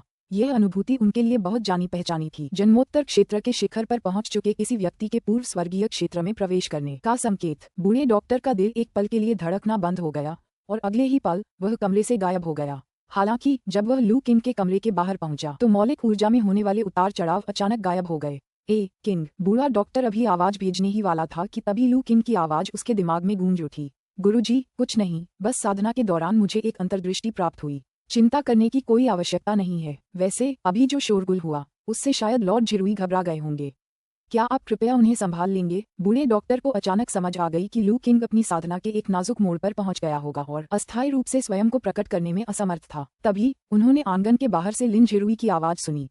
एल्डर चेन, मैंने अभी अभी मौलिक ऊर्जा में उतार चढ़ाव महसूस किया है। कमरे के अंदर लू किंग को तब राहत मिली जब उसने अपने गुरु को लिन जिरुई का अभिवादन करने के लिए बाहर जाते सुना। हालांकि उसके मन में अनगिनत शंकाएं उठने लगीं। मैं पूर्व स्वर्गीय लोक में प्रवेश क्यों नहीं कर सकता? लू किंग ने ध्यानपूर्वक अपने शरीर का निरीक्षण किया। उसके दांतियान का छिद्र खुल गया था और उसने थोड़ी सी सच्ची ची भी प्राप्त कर ली थी। लेकिन अजीब बात यह थी कि उसे अभी भी ऐसा लग रहा था कि वह जन्मोत्तर लोक में है। वह पूर्व स्वर्गीय लोक में प्रवेश नहीं कर पाया था और न ही उसने अपने गुरु की तरह स्वर्ग और पृथ्वी के नियमों के हिलने और पूर्व स्वर्गीय शरीर को संघनित करने में सहायता करने वाले मौलिक कोहरे के प्रकट होने जैसी घटना का अनुभव किया था। उतनी ही विचित्र बात यह थी कि वह निरंतर मौलिक ऊर्जा को ग्रहण कर सकता था, उसे शुद्ध करके वास्तविक ची में परिवर्तित कर सकता था और उसका उपयोग स्वयं के लिए कर सकता था। हालांकि पूर्व दिव्य शरीर का निर्माण किए बिना केवल मौलिक ऊर्जा को अवशोषित करना वास्तविक पूर्व दिव्य क्षेत्र नहीं माना जा सकता था। यह क्या है? एक ऐसा जन्मोत्तर क्षेत्र जो सच्ची ची ऊर्जा का विकास कर सकता है? लू किंग कुछ हद तक अचंभित था। उसे समझ नहीं आ रहा था कि वह इस स्थिति में क्यों है। उसने हमेशा यही सोचा था कि दिव्य लोक में प्रवेश करना केवल इच्छाशक्ति का मामला है। अब जब वह प्रवेश करना चाहता था तो खुद को एक अजीबोगरीब स्थिति में पाया। ये काफी शर्मनाक था। लेकिन लू किंग कोई साधारण व्यक्ति नहीं था। वह जल्दी ही शांत हो गया। उसकी चेतना की क्षमता बढ़ गई और उसने अपनी स्थिति को ध्यानपूर्वक महसूस करना और उसका विश्लेषण करना शुरू कर दिया। कुछ समय बाद जब वह विश्लेषण करना जारी रखे हुए था, लू किंग को एक बात समझ में आई। तो बस यही बात है। ऐसा इसलिए है क्योंकि मेरा संचय बहुत गहरा है और एक बार जब मैं सचमुच पूर्व स्वर्गीय क्षेत्र में प्रवेश कर लूंगा तो मैं असाधारण रूप से शक्तिशाली हो जाऊंगा। स्वर्ग और पृथ्वी के वर्तमान नियम अभी पूरी तरह से परिपक्व नहीं हुए हैं और मुझ जैसे असाधारण पूर्व स्वर्गीय प्राणी को समायोजित नहीं कर सकते। अपनी बढ़ी हुई चेतना का उपयोग करने के बाद लू किंग अंततः समझ गया कि क्या हो रहा है। पता चला कि उसके बार बार के आध्यात्मिक विकास और आत्म सुदृढ़ीकरण के परिणामस्वरूप जन्मोत्तर क्षेत्र में इतना गहरा संचय हो गया था कि एक बार जब वह पूर्व स्वर्गीय क्षेत्र में प्रवेश कर जाता तो यह एक अभूतपूर्व घटना होती। हालांकि स्वर्ग और पृथ्वी के नियम अभी अभी बदलने शुरू हुए थे और आध्यात्मिक ऊर्जा का पुनर्जीवन भी हाल ही में हुआ था। स्वर्ग और पृथ्वी के नियम अभी पूरी तरह से विकसित नहीं हुए थे। वर्तमान अपरिपक्व नियमों के साथ लू किंग जैसे असाधारण पूर्व स्वर्गीय प्राणी के निर्माण को प्रेरित करने के लिए पर्याप्त शक्ति नहीं थी। इसी के चलते वह वर्तमान में एक विचित्र स्थिति में फंस गया है। हालांकि उसने मौलिक ऊर्जा को अवशोषित करना और उसे वास्तविक ची में परिष्कृत करना शुरू कर दिया था, फिर भी उसकी अवस्था जन्मोत्तर अवस्था में ही बनी रही। ये तो बहुत ही अजीब स्थिति है। लू किंग को ऐसी स्थिति का होना कुछ हद तक हास्यास्पद और अप्रत्याशित लगा। एकमात्र सांत्वना ये थी कि यद्यपि उसने आधिकारिक तौर पर दिव्य लोक में प्रवेश नहीं किया था, फिर भी सच्ची ऊर्जा को परिष्कृत करने से उसकी शक्ति में काफी वृद्धि हुई थी। कम से कम सच्ची ऊर्जा के साथ वह अब अपने मन में अंतर्निहित कई तकनीकों और विधियों का उपयोग कर सकता था। मुझे आश्चर्य होता है कि स्वर्ग और पृथ्वी के नियम कब पूरी तरह से विकसित होंगे। लू किंग चुपचाप सोच में डूबा हुआ था। तभी अचानक उसका चेहरा बदल गया क्योंकि उसने महसूस किया कि कई छिपी हुई आभाएं चुपके से तियांजी टावर में प्रवेश कर रही हैं और उनके छोटे से आंगन की ओर बढ़ रही हैं। अध्याय 284 आभा रहस्यमय है जिसमें गुप्त हत्यारा इरादा छिपा है। कौन सी शक्ति हमसे निपटने की कोशिश कर रही है? लू किंग चुपचाप सोच रहा था क्योंकि उसने चुपके से आती हुई आभाओं को अपने छोटे से आंगन की ओर बढ़ते हुए महसूस किया। उसने तुरंत बाहर खड़े अपने स्वामी को अपनी आवाज सुनाई, स्वामी जी, बाहर से कुछ लोग आ रहे हैं और वे शत्रुतापूर्ण प्रतीत होते हैं। अपने गुरु से बात खत्म करते ही लू किंग को अपने कंधे पर भार महसूस हुआ। सिर घुमाकर उसने देखा कि शियाओ ली सतर्कता भरी निगाहों से आगे देख रही है। शियाओ ली, क्या तुम्हें भी इसका एहसास हुआ? शियाओ ली को इसका आभास हो गया था। 4 शक्तिशाली व्यक्ति इधर आ रहे हैं। शियाओ ली की बचकानी आवाज लू किंग के दिमाग में गूंज उठी। कोई बात नहीं, तुम यहीं रहो और शियाओ यान की रक्षा करो, मैं बाहर जाकर देख लेता हूँ। लू किंग ने शियाओ ली को दिलासा देते हुए उसके थोड़े बिखरे हुए बालों को धीरे से सहलाया। जैसे ही लू किंग कमरे से बाहर निकला, उसने अपने गुरु और लिन जिरुई को आंगन में गंभीर मुद्रा में खड़े देखा। उपन्यासों के अध्यायों को जल्दी और उच्चतम गुणवत्ता में पढ़ने के लिए गूगल पर novelfire.net वेबसाइट खोजें। युवा स्वामी लू, एल्डर चेन ने अभी कहा। लिन जिरुई पूछने ही वाला था कि लू किंग की आंखों में दिख रहे भाव को देखकर उसने तुरंत अपना लहजा बदल दिया। क्या साधना के दौरान आपको कोई परेशानी हुई? जी हाँ, आज शुवानकोंग पर्वत के गंजे भिक्षु से हुई लड़ाई के दौरान मुझे उनकी वज्र शरीर तकनीक के प्रहार से कुछ आंतरिक चोटें आईं, लेकिन कोई बड़ी बात नहीं है। मैंने कुछ गोलियां ले ली हैं। रात भर आराम करने के बाद कल तक मैं ठीक हो जाऊंगा। लू किंग ने हल्की खांसी की, उसका चेहरा पीला पड़ गया था और सांसें कमजोर थीं। फिर भी उसने जवाब दिया, युवा स्वामी लू, आपको जल्दी स्वस्थ होने की जरूरत है। सौभाग्य से आपने दिन के दौरान इसे अच्छी तरह से छिपा लिया, इसलिए शुवानकोंग पर्वत के लोगों को कुछ भी पता नहीं चला। लिन जिरुई ने राहत भरी सांस लेते हुए कहा। जैसे ही उसने बोलना समाप्त किया, अचानक परछाइयों से 4 काली आकृतियां छोटी तलवारें लिए हुए बाहर निकलीं। उनमें से 2 ने सीधे लू किंग पर हमला किया, जबकि अन्य 2 ने बूढ़े डॉक्टर को निशाना बनाया। चारों आकृतियों की गति अविश्वसनीय रूप से तेज थी। हालांकि बूढ़े डॉक्टर ने लिन झिरुई को पहले ही आगाह कर दिया था, फिर भी वह अचंभित रह गया। हमलावरों से निकलने वाली आभा से यह स्पष्ट था कि ये चारों व्यक्ति उससे कहीं अधिक शक्तिशाली थे और उनकी साधना का स्तर कम से कम प्रारंभिक पूर्व दिव्य क्षेत्र के बराबर था। सबसे महत्वपूर्ण बात यह है कि उनके हमला करने से पहले उन्हें उनकी उपस्थिति का जरा भी पता नहीं चला था। यहाँ तक कि उनके द्वारा परिष्कृत किए गए दुर्लभ खजाने ने भी उन्हें जरा सी भी चेतावनी नहीं दी। जब से उसने उस दुर्लभ खजाने को परिष्कृत किया था, तब से ऐसा कभी नहीं हुआ था। सावधान रहो, लिन झिरुई घबराकर चिल्लाई। अगले ही पल उसने एक और भी चौंकाने वाला दृश्य देखा। 2 काली आकृतियों के हमले का सामना करते हुए लू किंग ने शुरू में घबराहट भरी अभिव्यक्ति दिखाई, लेकिन जैसे ही वे उसके पास पहुंचे, उसकी अभिव्यक्ति अचानक गंभीर हो गई। किसी तरह उसके हाथ में एक लंबी तलवार आ गई थी। तलवार की रोशनी चमकी और भयानक हत्या का इरादा तूफान की तरह उन दोनों आकृतियों की ओर बढ़ गया।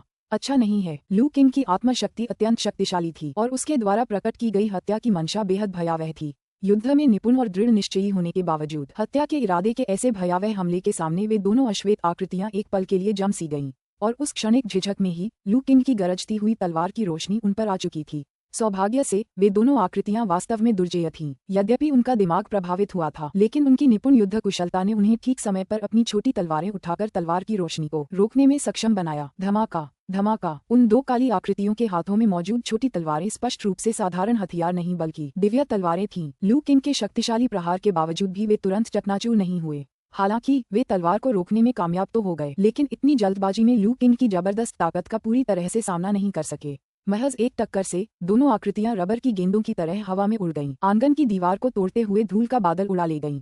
भागने की कोशिश कर रहे हो, लू किंग की आत्मा की बोध शक्ति अत्यंत तीव्र थी। उसने तुरंत महसूस किया कि उसके प्रहारों से उन दोनों को कोई खास नुकसान नहीं पहुंचा है, बल्कि वे इस अवसर का लाभ उठाकर पीछे हटने की कोशिश कर रहे थे। उसकी निगाहें तेज हो गईं और बिना किसी स्पष्ट हलचल के वह अपने मूल स्थान से गायब हो गया और धूल के बादल में घुस गया।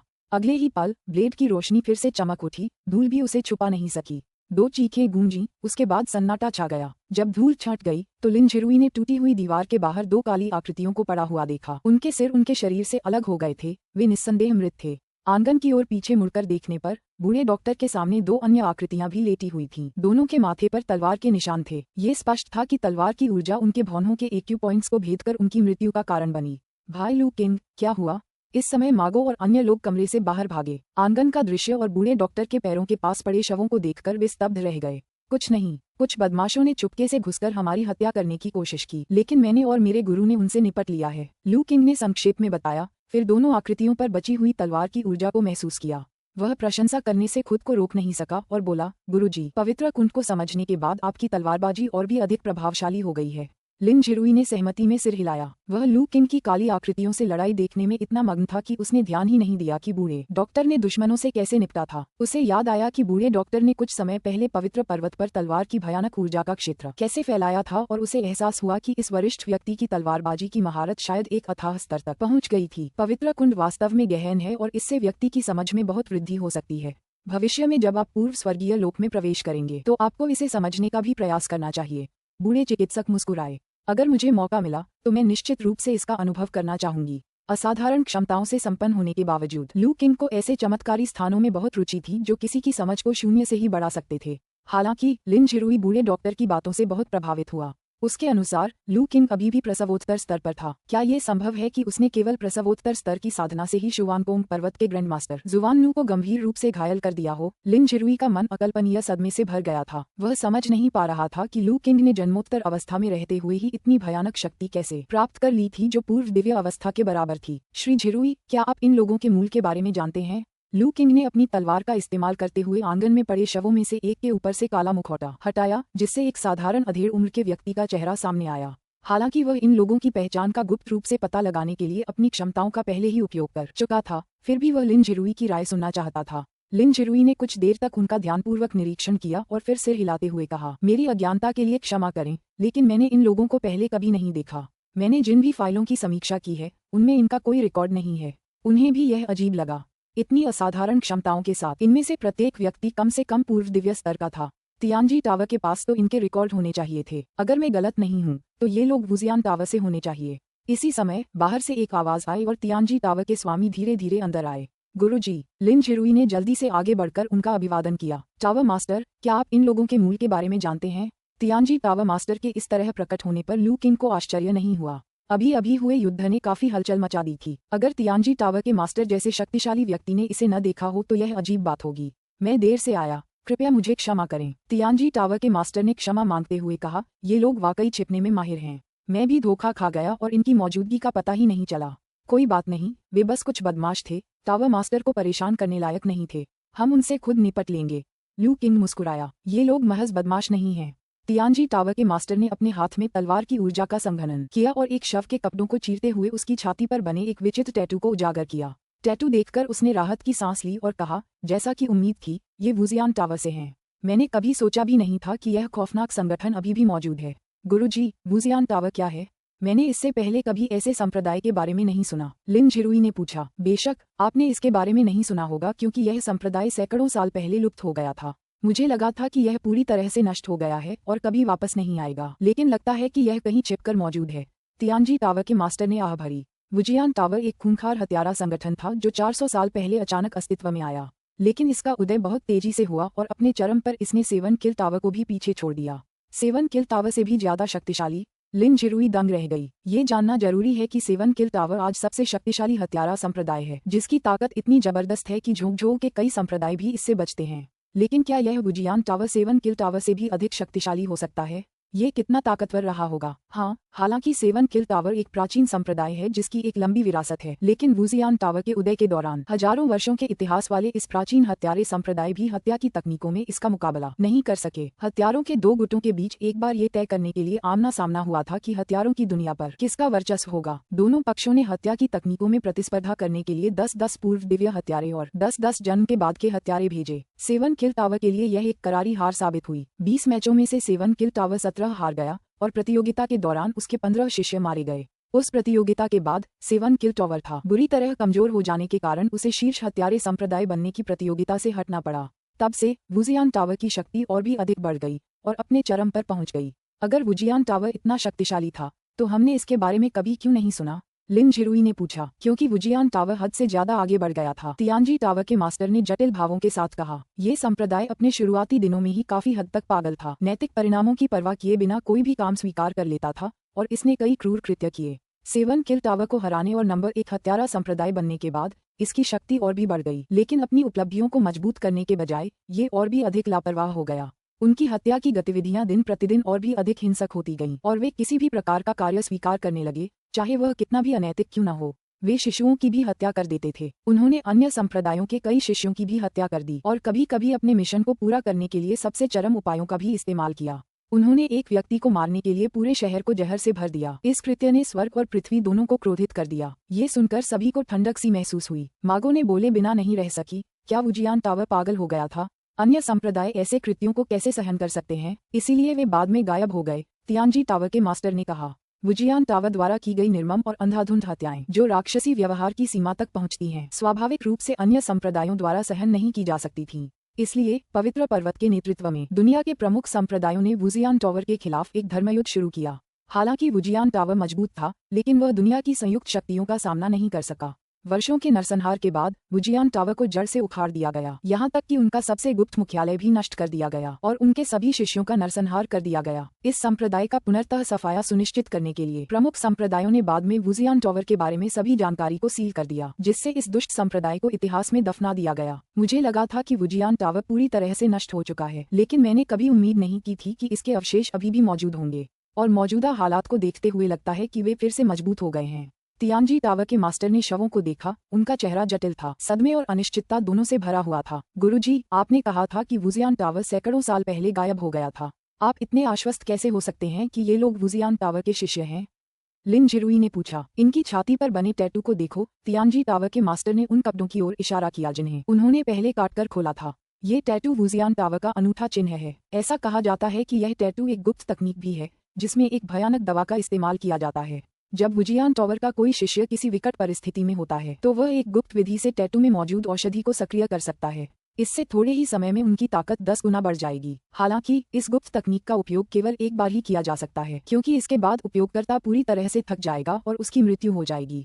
इसे सक्रिय होने में कुछ समय लगता है। जब तक वुजियान टावर के शिष्य को टैटू पूरी तरह से आत्मसात करने से पहले कोई बाधा न आए, तब तक चिंता करने की कोई आवश्यकता नहीं है। जब प्रमुख संप्रदाय वुजियान टावर को शुद्ध कर रहे थे, तब इस गुप्त तकनीक के कारण उन्हें भारी नुकसान उठाना पड़ा, क्योंकि वे इसके प्रभावों से अनभिज्ञ थे। सबकी निगाहें शव की छाती पर बने टैटू पर टिक गईं। ये कल्पना करना मुश्किल था कि इतना छोटा सा टैटू किसी की ताकत को 10 गुना बढ़ा सकता है। मागो और बाकी लोग खुद को भाग्यशाली मानते थे कि लू किंग और बूढ़े डॉक्टर ने गुप्त तकनीक को सक्रिय करने से पहले ही इन लोगों को मार डाला, अन्यथा परिणाम अकल्पनीय होते। टैटू के अलावा उनकी छिपाने की तकनीक भी है, तियानजी टावर के मास्टर ने आगे कहा। वुजियान टावर में वुजियान वॉकर्स नामक एक मूल विरासत है। यह विरासत आभाओं को छुपाने की कला में अविश्वसनीय रूप से अद्वितीय है। एक बार इस्तेमाल हो जाने के बाद यहाँ तक कि खगोलीय विशेषज्ञों को भी इनका पता लगाना मुश्किल हो जाता है। इसी विरासत के कारण वुजियान टावर इतनी लापरवाही से काम कर सका। उनका मानना था कि एक बार छिप जाने के बाद उन्हें कोई नहीं ढूंढ पाएगा, और वास्तव में यही स्थिति थी। जब दुनिया के प्रमुख संप्रदायों ने वुजियान टावर के खिलाफ अपना अभियान शुरू किया, तो शुरुआत में उनके पास उन्हें ढूंढने का लगभग कोई तरीका नहीं था। 7 किल टावर द्वारा महत्वपूर्ण प्रयास करने और वुजियान वॉकर्स का मुकाबला करने की विधि विकसित करने के बाद ही अंततः वुजियान टावर के पास छिपने के लिए कोई जगह नहीं बची। हालांकि मैंने अभी जो देखा उससे लगता है कि वुजियान टावर ने इस विरासत को और भी परिष्कृत कर दिया है। मैं भी धोखा खा गया और समय रहते उन्हें पहचान नहीं पाया। इस समय तियानजी टावर के मास्टर ने थोड़ी जिज्ञासा के साथ लू किंग की ओर देखा, यहाँ तक कि वह भी वुजियान टावर के इन हथियारों का पता नहीं लगा पाया था, जबकि लू किंग ने लगा लिया था। इस नौजवान ने ये कैसे कर दिखाया? लू किंग ने तियानजी टावर मास्टर की निगाहों पर ध्यान नहीं दिया। कुछ देर सोचने के बाद उसने अचानक पूछा, टावर मास्टर, आपको क्या लगता है कि इन हथियारों को हमें निशाना बनाने के लिए किसने भेजा है? अध्याय 285 तियानजी टावर के स्वामी, आपको क्या लगता है कि वुजियान टावर के इन हथियारों को हमें मारने के लिए किसने भेजा था? लू किंग के प्रश्न ने तियानजी टावर के स्वामी को क्षण भर के लिए स्तब्ध कर दिया। फिर वे लंबे समय तक मौन में डूब गए। ये प्रतिक्रिया देखकर लू किंग ने हल्की सी मुस्कान दी। लगता है आपको पहले से ही कुछ संदेह है, तियानजी टावर के स्वामी। तियानजी टावर के स्वामी मौन रहे। भाई लू किंग, क्या आपको पता है कि हमें मारने के लिए किसने लोगों को भेजा था? मागो ने ये सवाल पूछे बिना नहीं रह सकी। इसका जवाब स्पष्ट है, हमने बहुत से लोगों को नाराज नहीं किया है, और उससे भी कम लोग हमसे जान से मारने की दुश्मनी रखते हैं। जरा सोचिए, इस समय हमें सबसे ज्यादा कौन मरा हुआ देखना चाहता है? शुवानकोंग पर्वत। मागो ने बिना किसी झिझक के जवाब दिया, और वह तुरंत समझ गया। दृढ़ता से बोला, ये गलत नहीं हो सकता। शुवानकोंग पर्वत खुद को धर्मपरायण कहता है, लेकिन वे बेहद पाखंडी हैं। दिन में उन्होंने दाव पर चर्चा के बहाने बूढ़े डॉक्टर चेन को जबरदस्ती धर्म परिवर्तन कराने की कोशिश की। वे तो राक्षसी संप्रदायों से भी ज्यादा घिनौने हैं। भाई लू किंग, आपने न केवल उनकी योजना को विफल किया बल्कि उनके लोगों को भी मार डाला। ये हत्यारे जरूर उन्हीं के भेजे हुए होंगे। बिल्कुल, वेई जियान ने कहा। मेरी राय में सैकड़ों साल पहले हुए नरसंहार से वुजियान टावर के बच जाने का कारण शायद शुवानकोंग पर्वत द्वारा गुप्त रूप से उनकी सहायता करना हो सकता है। ये सुनकर सभी थोड़े कांप गए और तियानजी टावर के स्वामी की ओर उत्सुकता से देखने लगे, उनकी राय जानने के लिए। यहाँ तक कि लिन झिरुई भी अपवाद नहीं था। उसने भी अपने स्वामी की ओर एक नजर डाली। भीड़ की तीव्र निगाहों के बीच तियानजी टावर के स्वामी ने अंततः आह भरी। सैकड़ों वर्ष पूर्व जब प्रमुख संप्रदायों ने वुजियान टावर को घेर लिया था, तब एक विचित्र घटना घटी थी जिसने उस समय के विशेषज्ञों को भी चकित कर दिया था। वुजियान टावर के लगभग सभी शिष्यों को मार डालने के बाद वुजियान टावर के नेता और कई वरिष्ठ अनेक विशेषज्ञों के साथ भयंकर युद्ध में बुरी तरह घायल होकर अपने ठिकाने पर लौट आए। वहां उन्होंने पूरे ठिकाने में आग लगा दी, जिससे ठिकाना और बचे हुए शिष्य जलकर राख हो गए। आग इतनी भीषण थी कि विभिन्न संप्रदायों के विशेषज्ञों ने वुजियान टावर के ठिकाने को घेर लिया था। फिर भी उनके पास आग के शांत होने तक इंतजार करने के अलावा कोई विकल्प नहीं था। अंदर पहुंचने पर उन्हें जले हुए अवशेषों और राख के सिवा कुछ नहीं मिला। ये पहचानना असंभव था कि कौन कौन था। वुजियान टावर के नेता और वरिष्ठों की आग में मृत्यु हुई या नहीं, इसकी पुष्टि नहीं हो सकी, जिससे यह उस समय का एक अनसुलझा रहस्य बना रहा। हालांकि वुजियान टावर अगली शताब्दियों में कभी प्रकट नहीं हुआ, जिससे सभी का मानना था कि नेता और वरिष्ठ आग में मारे गए और वुजियान टावर पूरी तरह से नष्ट हो गया। लेकिन किसने सोचा होगा कि यह आज रात फिर से प्रकट होगा? मागो ने दृढ़ता से कहा। ये स्पष्ट है कि वुजियान टावर के नेता और बुजुर्ग मरे नहीं हैं, और शुवानकोंग पर्वत ने उन्हें इतने समय तक शरण दी होगी। तियानजी टावर के स्वामी ने इस बात का खंडन नहीं किया। दरअसल उनके द्वारा देखे गए गुप्त अभिलेखों में ये दर्ज था कि वुजियान टावर के विनाश के बाद प्रमुख संप्रदाय सतर्क रहे और लगातार लोगों को पूरे क्षेत्र की छानबीन के लिए भेजते रहे, ताकि वुजियान टावर का कोई भी अवशेष न बच जाए। ये सिलसिला दशकों तक चला, लेकिन वुजियान टावर का कोई भी निशान नहीं मिला, जिससे प्रमुख संप्रदायों ने यह निष्कर्ष निकाला कि वुजियान टावर पूरी तरह से नष्ट हो चुका था। विनाश की व्यापकता को देखते हुए यदि कोई अवशेष बच भी गया होता तो यह अत्यंत असंभव था कि उसका पता न चलता। लेकिन अब वुजियान टावर के हथियारों का उनके सामने पुनः प्रकट होना इस बात का अकाट्य प्रमाण था कि वे इतने समय से गुप्त रूप से छिपे हुए थे। दशकों तक प्रमुख संप्रदायों की व्यापक खोजों से बचने में सक्षम एकमात्र स्थान, जिनमें हत्या और गुप्त हमलों में विशेषज्ञता रखने वाले सेवन किल टावर की विशेषज्ञता भी शामिल थी, दुनिया के कुछ सबसे रहस्यमय स्थान थे। हालांकि ठोस सबूतों के अभाव में तियानजी टावर के स्वामी खुले तौर पर यह बात नहीं कह सकते थे, क्योंकि इसके परिणाम बेहद भयावह थे। ये समझना आवश्यक है कि उस समय वुजियान टावर को नष्ट करने का प्रस्ताव पवित्र पर्वत द्वारा शुरू किया गया था और अंततः 4 महान गुप्त लोकों द्वारा इस पर निर्णय लिया गया था। यदि यह पता चलता कि इनमें से किसी एक गुप्त लोक ने वुजियान टावर के अवशेषों को पनाह दी थी, तो संप्रदायों में भारी हंगामा मच जाता। इस विनाश में कई संप्रदायों को भारी नुकसान उठाना पड़ा था। कुछ ने तो युद्ध के मैदान में अपने नेता भी खो दिए थे। यदि उन्हें पता चलता कि उनके बलिदान व्यर्थ गए, तो संभवतः कुछ संप्रदाय पागलपन की कगार पर पहुंच जाते। इसके अलावा इस नाजुक समय में जब झोंकझों पहले से ही तनाव में था, ऐसी जानकारी सामने आने से स्थिति फिर से अराजकता में डूब सकती थी। तियानजी टावर के स्वामी, आपको चिंता करने की कोई आवश्यकता नहीं है। लू किंग ने तियानजी टावर के स्वामी की चिंता को देखकर हल्की सी मुस्कान के साथ कहा, यह मागों और अन्य लोगों का मात्र अनुमान है। हम स्वयं सच्चाई की जांच करेंगे। लू किंग के शब्द भले ही सुलह भरे थे, लेकिन तियानजी टावर के स्वामी को ये स्पष्ट हो गया था कि वे पहले ही यह निष्कर्ष निकाल चुके थे कि शुवानकोंग पर्वत इसमें शामिल है। एक बार फिर आह भरते हुए उन्होंने कहा, युवा स्वामी लू, वुजियान टावर का पुनः प्रकट होना रहस्यों से भरा है। शुवानकोंग पर्वत पर संदेह तो बहुत है, लेकिन यह निश्चित नहीं है कि वे ही इसके पीछे हैं। मैं आपसे आग्रह करता हूं कि कोई भी कदम उठाने से पहले अच्छी तरह सोच विचार कर लें। कहीं ऐसा न हो कि आप अनजाने में किसी और के जाल में फंस जाएं। आप निश्चिंत रहें, तियानजी टावर के स्वामी, मैं लापरवाही से काम करने वालों में से नहीं हूँ। लू किंग ने सिर हिलाया। उपन्यासों के अध्यायों को जल्दी और सर्वोत्तम गुणवत्ता में पढ़ने के लिए गूगल पर नॉवल f-aya.net वेबसाइट खोजें।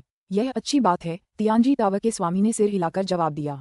हालांकि सैकड़ों वर्षों के बाद वुजियान टावर का फिर से प्रकट होना एक गंभीर मामला है। मुझे इसकी सूचना पवित्र पर्वत को देनी होगी। आज रात आपको काफी डर लगा होगा। कृपया आराम करें। मैं शवों को संभालने के लिए किसी को भेजूंगा। धन्यवाद बड़े। लू किंग ने कोई आपत्ति नहीं जताई, बल्कि तियानजी टावर के स्वामी को आदरपूर्वक प्रणाम किया। तियानजी टावर के स्वामी के जल्दी से चले जाने के बाद तियानजी टावर के अन्य शिष्य तुरंत वहां पहुंच गए। लिन झिरुई को श्रद्धांजलि अर्पित करने के बाद उन्होंने शवों को इकट्ठा करना शुरू कर दिया। लू किंग और उसके साथियों ने उन्हें नहीं रोका और शवों को ले जाते हुए देखते रहे।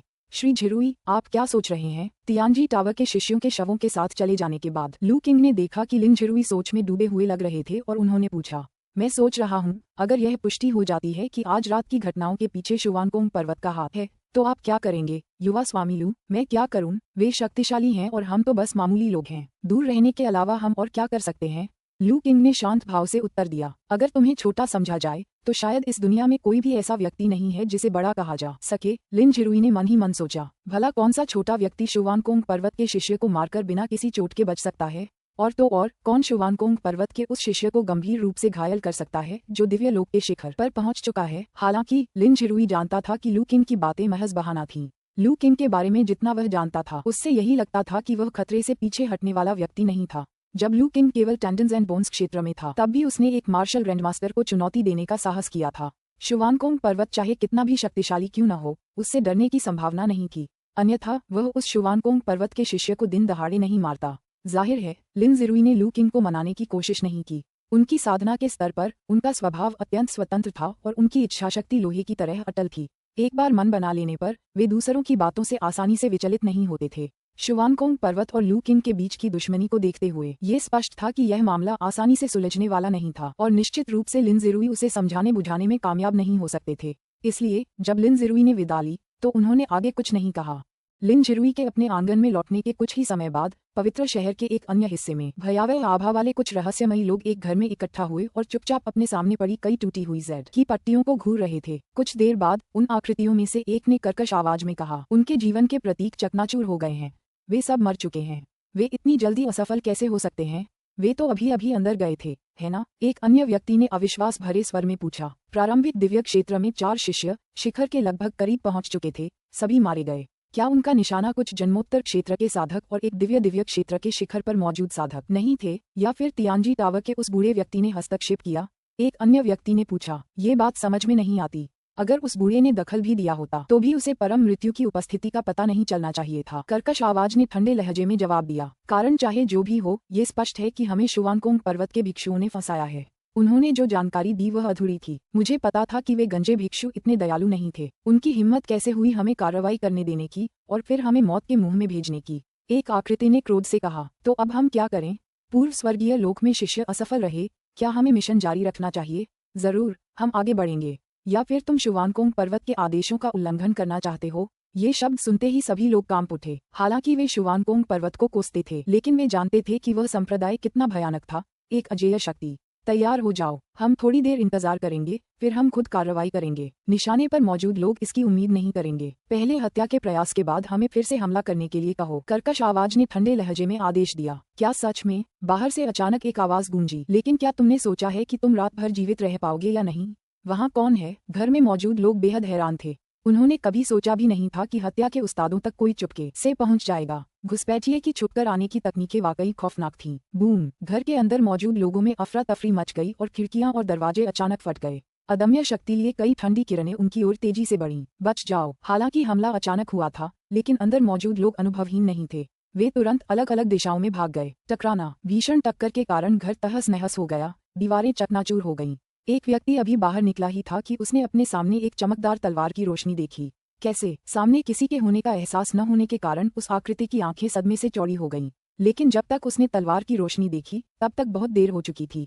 इससे पहले कि वह अपना वाक्य पूरा कर पाता, उसे चक्कर आने लगा और उसकी अंतिम दृष्टि में उसका सिर कटा हुआ शरीर दिखाई दिया। तीसरा भाई, तीसरे वरिष्ठ भाई। धुएं और धूल से बाकी लोग निकले और जो कुछ हुआ था उसे देखकर सदमे से चिल्ला उठे। उसी क्षण उनके दिल में सिहरन दौड़ गई। उनके तीसरे भाई ने हाल ही में दिव्य लोक के शिखर को प्राप्त किया था, फिर भी एक ही वार में उनका सिर धड़ से अलग कर दिया गया था। ये हमलावर कौन था? क्या ये कोई ऐसा गुरु था जिसने उनकी उपस्थिति का पता लगा लिया था और उन्हें मारने आया था? सभी लोग अपने तीसरे भाई के शव के सामने खड़े व्यक्ति की ओर देखने लगे। उसकी पहचान जानने की कोशिश कर रहे थे, लेकिन जब उन्होंने उसे देखा तो वे दंग रह गए। हमलावर ने काले कपड़े पहने थे जो सिर से पैर तक कसकर लिपटे हुए थे और उसके चेहरे पर एक भूतिया मुखौटा था। उसकी असली पहचान पूरी तरह छिपी हुई थी। इससे भी महत्वपूर्ण बात ये थी कि उसका ऑरा अलौकिक था, मानो वह आसपास के वातावरण में विलीन हो गया हो। अगर उन्होंने उसे अपनी आंखों से न देखा होता तो उन्हें उसकी उपस्थिति का बिल्कुल भी आभास नहीं होता। अपने ऑरा को छिपाने की उसकी क्षमता उनके वुजियान वॉकर्स से भी कहीं अधिक थी, शायद कुछ हद तक। तुम कौन हो? हम पर हमला क्यों कर रहे हो? कर्कश आवाज ने सवाल किया, लेकिन लू किंग को जवाब देने में कोई दिलचस्पी नहीं थी। इसके बजाय उसने चुपके से अपनी आत्मा के माध्यम से एक संदेश भेजा, श्याओली, हमला करो, जल्दी करो, किसी को भी जिंदा मत छोड़ो। दरअसल काले वस्त्र पहने भूतिया चेहरे वाला वह व्यक्ति लू किंग था। प्रांगण पर हमला करने वाले वुजियान टावर के शिष्यों को मारने के बाद उसने अपनी शक्तियों का उपयोग करके उनकी पहचान कर ली थी। इतना ही नहीं, उसने विभिन्न नोट्स से महत्वपूर्ण जानकारी भी प्राप्त की थी कि पवित्र नगर में कहीं वुजियान टावर के हथियारों का एक और समूह छिपा हुआ है। इसलिए अपने गुरु को सूचित करने के बाद वह शियाओ ली को उस स्थान पर ले गया जहाँ वुजियान टावर के शेष हथियारे छिपे हुए थे। तियानजी टावर के स्वामी से वुजियान टावर के हथियारों के निर्दयी स्वभाव के बारे में जानने के बाद लू किंग इन नीच लोगों को जीवित नहीं रहने दे सकता था। समझ गई। जियाओ ली, जिसने अपनी जन्मजात प्रतिभा का उपयोग करके दूसरे आयाम में छिपने का प्रयास किया था, ने धीरे से जवाब दिया और फिर तेजी से एक आकृति पर झपटी। उसी समय लू किंग ने अपनी तलवार घुमाई और शेष 3 आकृतियों की ओर बढ़ गया। ध्यान से। लू किंग से निकल रही जानलेवा मंशा और उसके द्वारा एक ही वार में उनके तीसरे भाई का सिर धड़ से अलग कर देने की ताकत को भांपते हुए वुजियान टावर के बाकी 3 लोग लापरवाही करने की हिम्मत नहीं कर पाए। उन्होंने तुरंत अपने हथियार निकाल लिए और युद्ध के लिए तैयार हो गए। लेकिन अगले ही पल उनमें से एक ने अविश्वास से अपनी आंखें चौड़ी कर लीं और अपनी छाती पर नजर डाली। किसी समय उसकी छाती में एक बड़ा कटोरे के आकार का छेद हो गया था और उसका दिल गायब था। अध्याय 286। ये कैसे संभव है? वह आकृति अविश्वास से अपनी छाती में बने बड़े छेद को घूर रही थी। उन्हें किसी तरह के हमले का पता नहीं चला था, तो फिर उनका दिल गायब कैसे था? चौथे भाई, क्या हुआ? पास ही खड़े एक साथी ने कुछ गड़बड़ महसूस की और तुरंत पूछताछ की। वह मर गया, लेकिन तब तक लू किंग की तलवार पहले ही आ चुकी थी। एक ही वार में उसने उस हत्यारे को 2 हिस्सों में काट दिया, जिसका दिल शियाओ ली ने निकाल लिया था।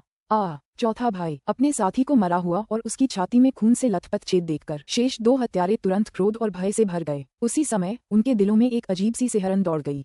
अब तक उन्हें ये पता नहीं था कि उनका प्रतिद्वंदी कौन है, जबकि उनके 2 साथी मौके पर ही मारे जा चुके थे। सबसे अहम बात ये थी कि उनकी मौत इतनी साफ सुथरी हुई कि उन्हें मारे जाने से पहले ठीक से प्रतिरोध करने का मौका भी नहीं मिला। चौथे भाई का दिल कैसे गायब हो गया?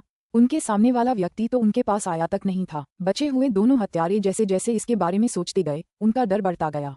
ये समझना जरूरी है कि वे दोनों ही पूर्व स्वर्गीय क्षेत्र के शिखर पर मौजूद दुर्जेय विशेषज्ञ थे। यद्यपि उन्होंने सफलता प्राप्त करने के लिए एक शॉर्टकट अपनाया था, जिसमें उन्होंने अपनी क्षमता को समाप्त करने वाली तरकीबों का इस्तेमाल किया था, फिर भी वे वास्तव में पूर्व स्वर्गीय क्षेत्र के शिखर पर थे। फिर भी उनके सामने मौजूद इस रहस्यमय आकृति द्वारा उन्हें सब्जियों की तरह काटा जा रहा था। बचे हुए 2 हत्यारों के लिए ये बिल्कुल अकल्पनीय था। एक सिद्ध पूर्व दिव्य प्राणी भी ऐसा नहीं कर सकता था। तो उनके सामने खड़ा ये काले वस्त्रधारी आकृति किस प्रकार का राक्षस था? वुजियान टावर से बचे हुए 2 हत्यारों ने जब लू किंग को भय से देखा तो लू किंग खुद भी कुछ हद तक आश्चर्यचकित रह गया। अभी अभी उसे लगा कि कुछ गड़बड़ है। हालांकि ये सभी हत्यारे दिव्य लोक के शिखर पर थे, फिर भी उनकी आभा कुछ खोखली सी लग रही थी, मानो कोई खोखला शो हो। असल बात ये थी कि उसने जिन 2 लोगों को अभी अभी मारा था, उन्होंने वह ताकत नहीं दिखाई थी जो एक सर्वोत्कृष्ट पूर्व खगोलीय विशेषज्ञ के पास होनी चाहिए। अधिक से अधिक वे उन हत्यारों की तुलना में केवल थोड़े ही अधिक शक्तिशाली थे जिन्होंने पहले आंगन पर हमला किया था, लेकिन बहुत ज्यादा नहीं। मास्टर से उनकी तुलना करने की तो बात ही छोड़िए, यहाँ तक कि भिक्षु जुवानू जिसे उन्होंने दिन में घायल किया था, वह भी इन दोनों से कहीं अधिक शक्तिशाली था। हालांकि थोड़ा अजीब महसूस होने के बावजूद लू किंग ने काम में ढिलाई नहीं बरती, क्योंकि उसने महसूस किया कि शेष 2 हत्यारों के सीने के चारों ओर एक असामान्य शक्ति प्रवाहित हो रही थी और साथ ही उनकी आभा तेजी से बढ़ रही थी। क्या वे किसी जानलेवा गुप्त तकनीक का इस्तेमाल करने की कोशिश कर रहे हैं? लू किंग को तियानजी टावर के स्वामी की कही बात याद आ गई और उसने तुरंत अपनी दिव्य आत्मा का उपयोग करके एक संदेश भेजा, श्याओली। जैसे ही उसने बात की, जियाओली की आकृति दोनों हत्यारों के सामने से प्रकट हुई और उसका पंजा उनमें से एक के दिल की ओर बढ़ा। ये किस तरह का राक्षस है? इस बार जब उनके धैर्य की सीमा समाप्त हो चुकी थी, तब जाकर दोनों हत्यारों ने आखिरकार शियाओली की उपस्थिति को महसूस किया, लेकिन तब तक बहुत देर हो चुकी थी। कई वंशानुक्रम परिवर्तनों और वंशानुगत तकनीकों में प्रशिक्षण के बाद शियाओली का पंजा पहले से कहीं अधिक तेज हो गया था। एक साधारण दिव्य हथियार को भी आसानी से नष्ट किया जा सकता था। हालांकि हत्यारे ने तुरंत प्रतिक्रिया करते हुए शियाओली को देखते ही अपनी छोटी तलवार को अपनी छाती के सामने रख लिया, लेकिन शियाओली के अजेय पंजों के सामने यह व्यर्थ साबित हुआ।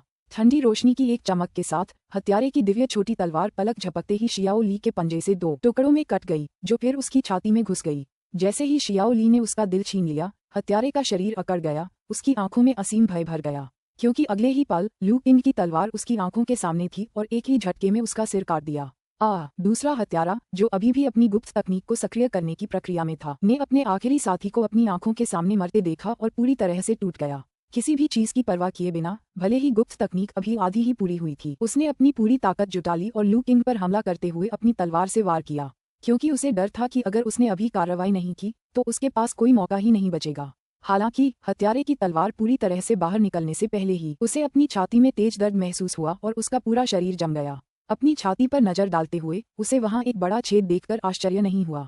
अपनी जीवन शक्ति को क्षीण होते देख हत्यारे ने एक कड़वी मुस्कान बिखेरी। उपन्यासों के अध्यायों को शीघ्र और सर्वोत्तम गुणवत्ता में पढ़ने के लिए गूगल पर novemberalf.ir.net वेबसाइट खोजें। उसे पता था कि उसका अंत निश्चित है। हृदय के बिना एक सिद्ध पूर्व दिव्य विशेषज्ञ भी जीवित नहीं रह सकता। हालांकि मरने से पहले उसे एक बात जाननी ही थी, अन्यथा वह लंबे समय तक पछतावे के साथ मर जाएगा। हत्यारे ने लू किंग के भूतिया मुखौटे को घूरते हुए पूछा, तुम कौन हो और हम पर हमला क्यों कर रहे हो? वुजियान टावर के अवशेषों को हम सभी को मिटाना होगा, लू किंग ने धीमी आवाज में कहा।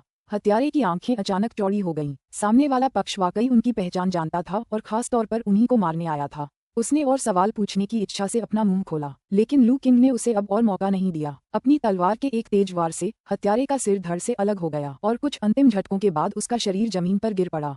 सचमुच इन लोगों की खेती बाड़ी में कुछ गड़बड़ है। आखिरी हत्यारे को मारने के बाद लू किंग ने शव का निरीक्षण करने के लिए अपनी क्षमता को सक्रिय किया। कुछ ही देर में हत्यारे के शरीर से कागज के कई टुकड़े तैरने लगे। उन्हें सरसरी तौर पर पढ़ने के बाद लू किंग को समझ आ गया। हालांकि वुजियान टावर के ये हत्यारे पूर्व दिव्य क्षेत्र के शिखर पर थे, लेकिन उन्होंने अपनी क्षमता को जलाकर अपनी साधना को जबरदस्ती बढ़ाने के लिए वुजियान टावर की गुप्त तकनीकों का इस्तेमाल किया था। उनके पास वह क्षेत्र तो था, लेकिन एक ठोस आधार का अभाव था, जिससे उनकी ताकत उन लोगों से थोड़ी ही बेहतर थी जो मुश्किल से पूर्व स्वर्गीय क्षेत्र तक पहुंचे थे। पूर्व स्वर्गीय क्षेत्र के शिखर तक निरंतर साधना करने वालों की तुलना में वे कहीं अधिक निम्न स्तर के थे। सच कहें तो उन्हें केवल छद्म सर्वोच्च पूर्व आकाशीय ही माना जा सकता है। लेकिन शुवानकोंग पर्वत, तुम सचमुच साहसी हो। लाश से तैरते हुए आखिरी कागज के टुकड़े को देखकर लू किंग की आंखें ठंडी पड़ गईं। इस रिपोर्ट में खुलासा हुआ कि इन हत्यारों को न केवल शुवानकोंग पर्वत द्वारा भेजा गया था, बल्कि इसमें यह भी संकेत दिया गया था कि शुवानकोंग पर्वत इससे भी अधिक जघन्य कृत्यों में शामिल हो सकता है। अचानक लू किंग के चेहरे के भाव बदल गए। कोई आ रहा है, शियाओली, चलो चलते हैं। तुरंत ही उसने अपनी आभा पूरी तरह से समेट ली और जियाओली भी गायब हो गया। जाने से पहले लू किंग ने जल्दी से हथियारों के हथियार उठा लिए। हालांकि अब उन्हें साधारण दिव्य हथियारों की परवाह नहीं थी, लेकिन उन्हें बनाने में इस्तेमाल की गई सामग्री असाधारण थी और भविष्य में काम आ सकती थी। जैसे ही लू किंग और शियाओली वहां से निकले, दीवार पर एक शक्तिशाली आभा बिखेरती हुई आकृति प्रकट हुई। नीचे का दृश्य देखकर उसकी आंखें सिकुड़ गईं। उसी समय कई और प्रभावशाली व्यक्ति वहां पहुंचे। ढह चुके घर और वहां के अराजक दृश्य को देखकर वे भी उतने ही स्तब्ध थे। भाई फोंग, आप सबसे पहले पहुंचे। यहाँ क्या हुआ? किसी ने तुरंत पूछा। मुझे नहीं पता, मैं आपसे कुछ ही क्षण पहले यहाँ पहुँचा था और मुझे ये जगह पहले से ही इस हालत में मिली। पहले व्यक्ति ने उत्तर दिया। ऐसा प्रतीत होता है कि यहाँ एक भयंकर युद्ध हुआ था। उनमें से एक आकृति ने हल्के से अपना पैर हिलाया और तुरंत जमीन पर गिर गया और शवों का निरीक्षण करने लगा। बाकी लोगों ने भी उनका अनुसरण किया और नीचे कूद गए। शवों की जांच करने के बाद उन्हें जो मिला उसे देखकर वे चौंक गए। उन्हें यह आभास हो गया था कि ये हत्यारे जीवित अवस्था में कम से कम उनके बराबर या उनसे भी अधिक शक्तिशाली थे और उनकी न्यूनतम शक्ति प्रीसेलेस्टियल माइनस सक्सेस के बराबर थी। लेकिन इतने शक्तिशाली योद्धाओं को इतनी जल्दी कैसे मारा जा सकता था? गड़बड़ी का एहसास होने से लेकर उनके पहुंचने तक उन्हें ज्यादा समय नहीं लगा था। लाशों में बची हुई हल्की गर्मी से अंदाजा लगाया जा सकता है कि इन लोगों की अभी अभी मौत हुई थी। इतने कम समय में 4 शक्तिशाली प्रागैतिहासिक योद्धाओं को मार गिराने के लिए हमलावर का बहुत अधिक बलवान होना आवश्यक है। एक पल के लिए नए आने वालों को ठंडक का एहसास हुआ और वे घबराकर आसपास के वातावरण को देखने लगे। उन्हें यहाँ इतनी जल्दबाजी में आने का पछतावा होने लगा। अगर हत्यारा अभी भी आसपास ही होता तो क्या वे गंभीर खतरे में नहीं होते? सौभाग्यवश कुछ देर सतर्क रहने और कुछ भी असामान्य न देखने के बाद उन्होंने राहत की सांस ली। ऐसा प्रतीत हुआ कि इन चारों की हत्या करने वाला अज्ञात विशेषज्ञ पहले ही वहां से जा चुका था। ये लोग कौन थे? इतने शक्तिशाली पूर्व स्वर्गीय योद्धा पवित्र नगर में कब आए? सुरक्षित महसूस करते हुए उनमें से एक को मृत हत्यारों की पहचान के बारे में जानने की जिज्ञासा हुई। वह शवों की जांच करता रहा। तभी उसकी नजर एक शव की छाती पर बने एक स्पष्ट टैटू पर पड़ी, जिसे 2 हिस्सों में काट दिया गया था। वह स्तब्ध रह गया। किसी कारणवश वह टैटू जाना पहचाना सा लग रहा था, लेकिन जब उसने इसे याद करने की कोशिश की तो वह स्मृति उससे दूर हो गई। वह आदमी टैटू को घूरता रहा और खूब सोच विचार करता रहा। अंततः उन्हें एक प्रेरणा मिली। उसकी आंखें हैरानी से चौड़ी हो गईं। क्या ये? लू किंग को इस बात का कोई अंदाजा नहीं था कि उसके जाने के बाद क्या हुआ। लोगों के आने का आभास होते ही उसने जल्दी से शियाओ ली को लिया और वहां से चला गया। जहां तक इस बात का सवाल है कि क्या नए आने वाले लोग हत्यारों की पहचान का पता लगा पाएंगे, उसे इसकी परवाह नहीं थी। आखिरकार वुजियान टावर की सर्वत्र निंदा होती थी। अगर अन्य शक्तियों को इसके अस्तित्व का पता चल जाता तो यह उसके लिए फायदेमंद होता। कम से कम शुवानकोंग पर्वत को इन हथियारों का दोबारा इस्तेमाल करने से पहले 2 बार सोचना पड़ेगा। जब वह आंगन में लौटा तो बूढ़ा डॉक्टर लू किंग के कमरे में बैठा था। श्याओ यान बिस्तर पर गहरी नींद में सो रही थी। वह छोटा बच्चा अभी भी पहले की तरह ही गहरी नींद में सो रहा था। हत्यारों द्वारा मचाए गए पहले के हंगामे से भी वह नहीं जागी। क्या आपका काम खत्म हो गया? लू किंग और शियाओ ली के लौटने पर बूढ़े डॉक्टर ने पूछा। हाँ, लू किंग ने सिर हिलाया। तो अब मैं आराम करने चलता हूँ। बूढ़े डॉक्टर ने लू किंग से यह नहीं पूछा कि वह क्या कर रहा था और सीधे अपने कमरे में लौट गया। वह जानता था कि अगर लू किंग बाहर जाता है तो उसके पास इसके पीछे कोई न कोई कारण जरूर होगा। गुरु और शिष्य के बीच का विश्वास उन्हें हर बात समझाने के लिए बाध्य नहीं करता था। बूढ़े डॉक्टर के जाने के बाद लू किंग अपने बिस्तर पर पालथी मारकर बैठ गया। आज रात बहुत कुछ घटित हुआ था और उसे अपने विचारों को व्यवस्थित करने की आवश्यकता थी। सबसे पहले वुजियान टावर का अचानक प्रकट होना था। लू किंग को वुजियान टावर की ज्यादा चिंता नहीं थी। आज रात की लड़ाई के बाद उन्हें एहसास हुआ कि वह और शियाओ ली इस तरह के संगठन के खिलाफ विशेष रूप से प्रभावी प्रतीत होते हैं। एक हत्यारी सेना के रूप में वुजियान टावर ने अपने योद्धाओं को मुख्य रूप से हत्या की कला में प्रशिक्षित किया। वे असाधारण रूप से शक्तिशाली गुप्त तकनीकों पर निर्भर थे और अपने लक्ष्यों को तुरंत खत्म करने के लिए अचानक हमले करते थे। प्रत्यक्ष युद्ध में उनकी क्षमता उतनी प्रभावशाली नहीं थी। हालांकि गुप्त तकनीकों के मामले में अपने आत्मा ताबीज के साथ लू किंग और अपनी जन्मजात जादुई क्षमताओं के साथ शियाओ ली दोनों ही कहीं अधिक श्रेष्ठ थे। अपनी बेजोड़ छुपकर हमला करने की क्षमता के सामने वुजियान टावर के हत्यारे पूरी तरह से पस्त हो गए। स्वाभाविक रूप से उनसे कोई खतरा नहीं था। वुजियान टावर की तुलना में लू किंग को वास्तव में शुवानकोंग पर्वत की चिंता थी। शुवानकोंग पर्वत वुजियान टावर को भी सक्रिय कर सकता था, जो सैकड़ों वर्षों से गायब हो चुका एक संगठन था। स्पष्टतः दुनिया की सबसे रहस्यमय और शक्तिशाली शक्तियों में से एक होने के नाते शुवानकोंग पर्वत उसकी कल्पना से कहीं अधिक खतरनाक था। कौन जाने शुवानकोंग पर्वत की रहस्यमयी भूमि में किस प्रकार के राक्षस छिपे हो सकते हैं। अब जबकि उनका शुवानकोंग पर्वत से टकराव हो चुका था, उन्हें उनकी कपटपूर्ण रणनीति से बेहद सावधान रहना होगा। दुर्भाग्यवश लू किंग को शुवानकोंग पर्वत का सटीक स्थान नहीं पता था, अन्यथा वह उनके खिलाफ कड़ा प्रहार करने की कोशिश कर सकता था। शुवानकोंग पर्वत के अलावा उनकी स्वयं की साधना का भी मामला था। आज रात की सफलता लू किंग के लिए एक अप्रत्याशित आश्चर्य थी।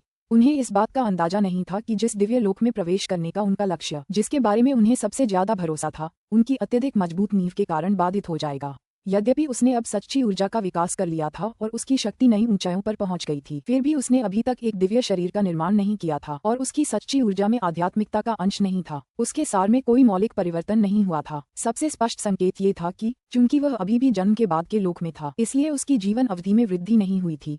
वह अभी भी केवल 120 वर्ष की आयु तक ही जीवित रह सकता था। हालांकि एक सच्चा पूर्व स्वर्गीय योद्धा 300 वर्षों तक जीवित रह सकता था। इसका मतलब ये था कि अगर वह कभी भी पूर्व स्वर्गीय क्षेत्र में नहीं पहुंच पाता तो चाहे वह कितना भी शक्तिशाली हो जाए, जन्म के बाद के शरीर से पूर्व स्वर्गीय योद्धाओं को मार गिराने में सक्षम हो जाए, फिर भी दुनिया के नियमों की सीमाओं के कारण 120 वर्षों के बाद उसकी मृत्यु हो जाएगी और अंततः उसका शरीर और आत्मा विघटित हो जाएंगे। जन्मोत्तर और पूर्व आकाशीय लोकों के बीच का अंतर केवल शक्ति के बारे में नहीं है, ये जीवन की मूलभूत प्रकृति के बारे में है। आज रात की इस महत्वपूर्ण खोज के बाद लू किंग को जन्मोत्तर और पूर्व दिव्य लोकों के बीच के अंतर की गहरी समझ प्राप्त हुई। मुझे ऐसा महसूस हो रहा है कि अगली बार जब स्वर्ग और पृथ्वी की दाव ध्वनियां प्रतिध्वनित होंगी तो नियम इस हद तक विकसित हो चुके होंगे कि वे मेरी सफलता को समायोजित कर सकें, और यह समय बहुत दूर नहीं होना चाहिए। पलंग पर पालथी मारकर बैठे हुए लू किंग ने स्थिर सांसें लीं और अपने शक्तिशाली दिव्य आत्मा का उपयोग करके आसपास की दुनिया में हो रहे परिवर्तनों को महसूस किया।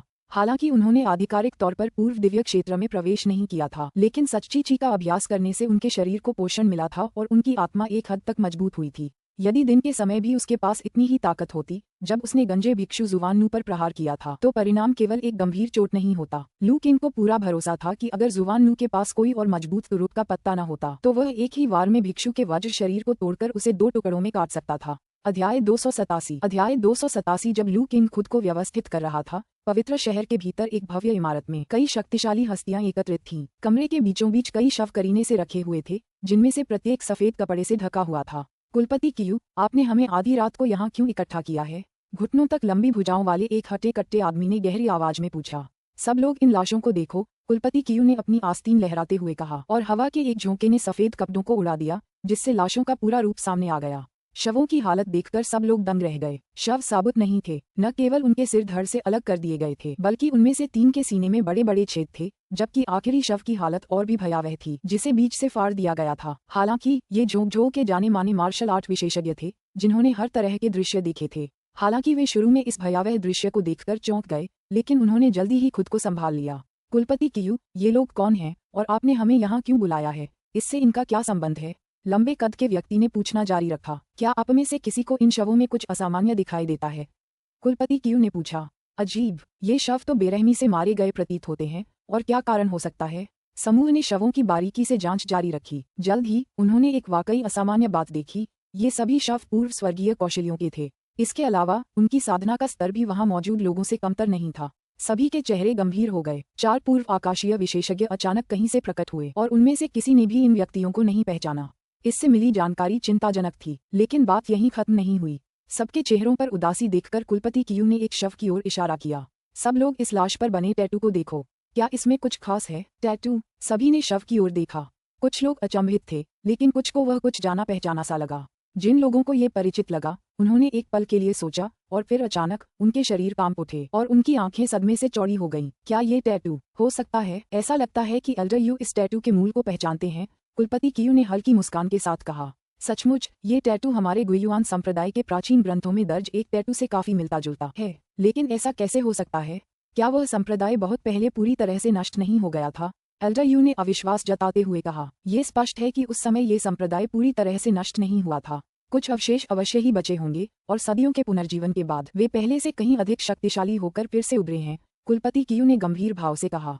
एल्डर यू, पैट्रियार्क कियू, आप लोग किस बारे में बात कर रहे हैं? ये टैटू किस संप्रदाय से संबंधित है? लंबे कद के व्यक्ति ने पूछा। उनकी बातचीत से वह और भी भ्रमित हो रहा था। वुजियान टावर। इस समय सारस जैसे बालों और बच्चे जैसे चेहरे वाले एक बुजुर्ग व्यक्ति ने गंभीरता से कहा, इसमें कोई संदेह नहीं है, ये टैटू 300 साल से भी अधिक पुराने वुजियान टावर का अनूठा चिन्ह है। स्पष्टतः उसने भी टैटू के स्रोत को पहचान लिया था। उपन्यासों के अध्यायों को जल्दी और सर्वोत्तम गुणवत्ता में पढ़ने के लिए गूगल पर novelfire.net वेबसाइट खोजें। उनके बोलते ही कई लोग चौंक गए। क्या? वुजियान टावर? क्या आप जो कह रहे हैं वह सच है? एल्डर हे, मुझे अब याद आया, ये टैटू वाकई हमारे संप्रदाय के ग्रंथों में दर्ज टैटू से मेल खाता है। लेकिन क्या वुजियान टावर को सदियों पहले नष्ट नहीं कर दिया गया था? सबके चेहरों पर हैरानी देखकर कुलपति कियू ने कहा, संदेह करने की कोई आवश्यकता नहीं है भाई फोंग, और मैंने इन शवों की जांच कर ली है। इनके द्वारा अभ्यास की गई साधना तकनीकें हमारे संप्रदाय के सबसे गुप्त ग्रंथों में दर्ज तकनीकों से आश्चर्यजनक रूप से मिलती जुलती हैं। इसमें कोई संदेह नहीं है कि ये लोग वुजियान टावर के अवशेष हैं, लेकिन अभिलेखों के अनुसार वुजियान टावर को सदियों पहले प्रमुख संप्रदायों की संयुक्त सेनाओं द्वारा नष्ट कर दिया गया था। वे अब अचानक कैसे प्रकट हो सकते हैं? इतने वर्षों तक वे कहाँ छिपे रहे, और उन्हें अचानक यहीं क्यों मारा गया? उन्हें किसने मारा? किसी ने तुरंत कई सवाल उठाए। भाई फोंग, और मेरे मन में भी कई सवाल हैं, इसीलिए हमने सबको यहाँ इकट्ठा किया है, कुलपति कियू ने कहा। मुझे ऐसा लग रहा है कि हमारे पूर्वजों को उस समय धोखा दिया गया होगा। पवित्र नगरी के भीतर वुजियान टावर के अवशेषों की खोज ने सभी प्रमुख संप्रदायों में सदमा पैदा कर दिया। पवित्र पर्वत पर एक खूबसूरती से निर्मित इमारत में लाल वस्त्र पहने कुछ भिक्षु भी एकत्रित थे। सीनियर ब्रदर जुवानमिंग, हमें अभी अभी हमारे मुखबिर से एक संदेश मिला है। वुजियान टावर का ऑपरेशन विफल हो गया है, जुवान नू ने कहा। मुझे पता था, वे निकम्मे मूर्ख कभी कुछ हासिल नहीं कर सकते। एक विशालकाय भिक्षु के चेहरे पर क्रोध का एक अंश दिखाई दिया। वे मूर्ख दिन रात अपनी बेजोड़ हत्या तकनीकों के बारे में शेखी बघारते रहे, फिर भी वे एक बच्चे और एक बूढ़े आदमी को भी संभाल नहीं सके। हमें शुवानकोंग पर्वत के उन निकम्मों को कभी भी अपने यहाँ नहीं लेना चाहिए था। वे बिल्कुल बेकार हैं। वरिष्ठ भाई जुवानमिंग, अब जबकि वुजियान टावर का ऑपरेशन विफल हो गया है, अन्य संप्रदायों को जल्द ही पता चल जाएगा कि वुजियान टावर पूरी तरह से नष्ट नहीं हुआ था। हमें क्या करना चाहिए? जुवान नू ने पूछा। इससे पहले कि शुवानमिंग कुछ कह पाता, उस बड़े भिक्षु ने आगे कहा, अगर उन्हें पता चल भी जाए तो क्या फर्क पड़ता है? अगर वुजियान टावर दुनिया में फिर से प्रकट हो जाए तो इससे हमें क्या लेना देना? असल में उन पागलों को थोड़ी गड़बड़ करने देना शायद अच्छा ही होगा।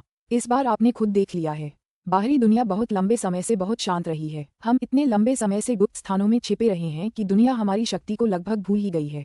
तियानजी टावर का एक साधारण शिष्य भी बौद्ध धर्म का अपमान करने और हमारे खिलाफ बोलने की हिम्मत करता है। मैं कहता हूँ, वुजियान टावर को थोड़ी अराजकता फैलाने दो और इन संप्रदायों को याद दिलाओ कि सदियों से उन्हें जो शांति प्राप्त है वह कैसे हासिल हुई। गुप्त क्षेत्रों में हमारे द्वारा व्यवस्था बनाए रखने के बिना वे सैकड़ों वर्षों तक शांतिपूर्ण दिनों का आनंद कैसे ले सकते थे? जुवान नू ने कुछ नहीं कहा, लेकिन सहमति का भाव दिखाया। अमिताभ, शुवानमिंग, जो इतने समय से चुपचाप शांत था, अंततः बोला, यद्यपि आपके शब्दों में बुद्ध की करुणा का अभाव है, फिर भी वे निराधार नहीं हैं।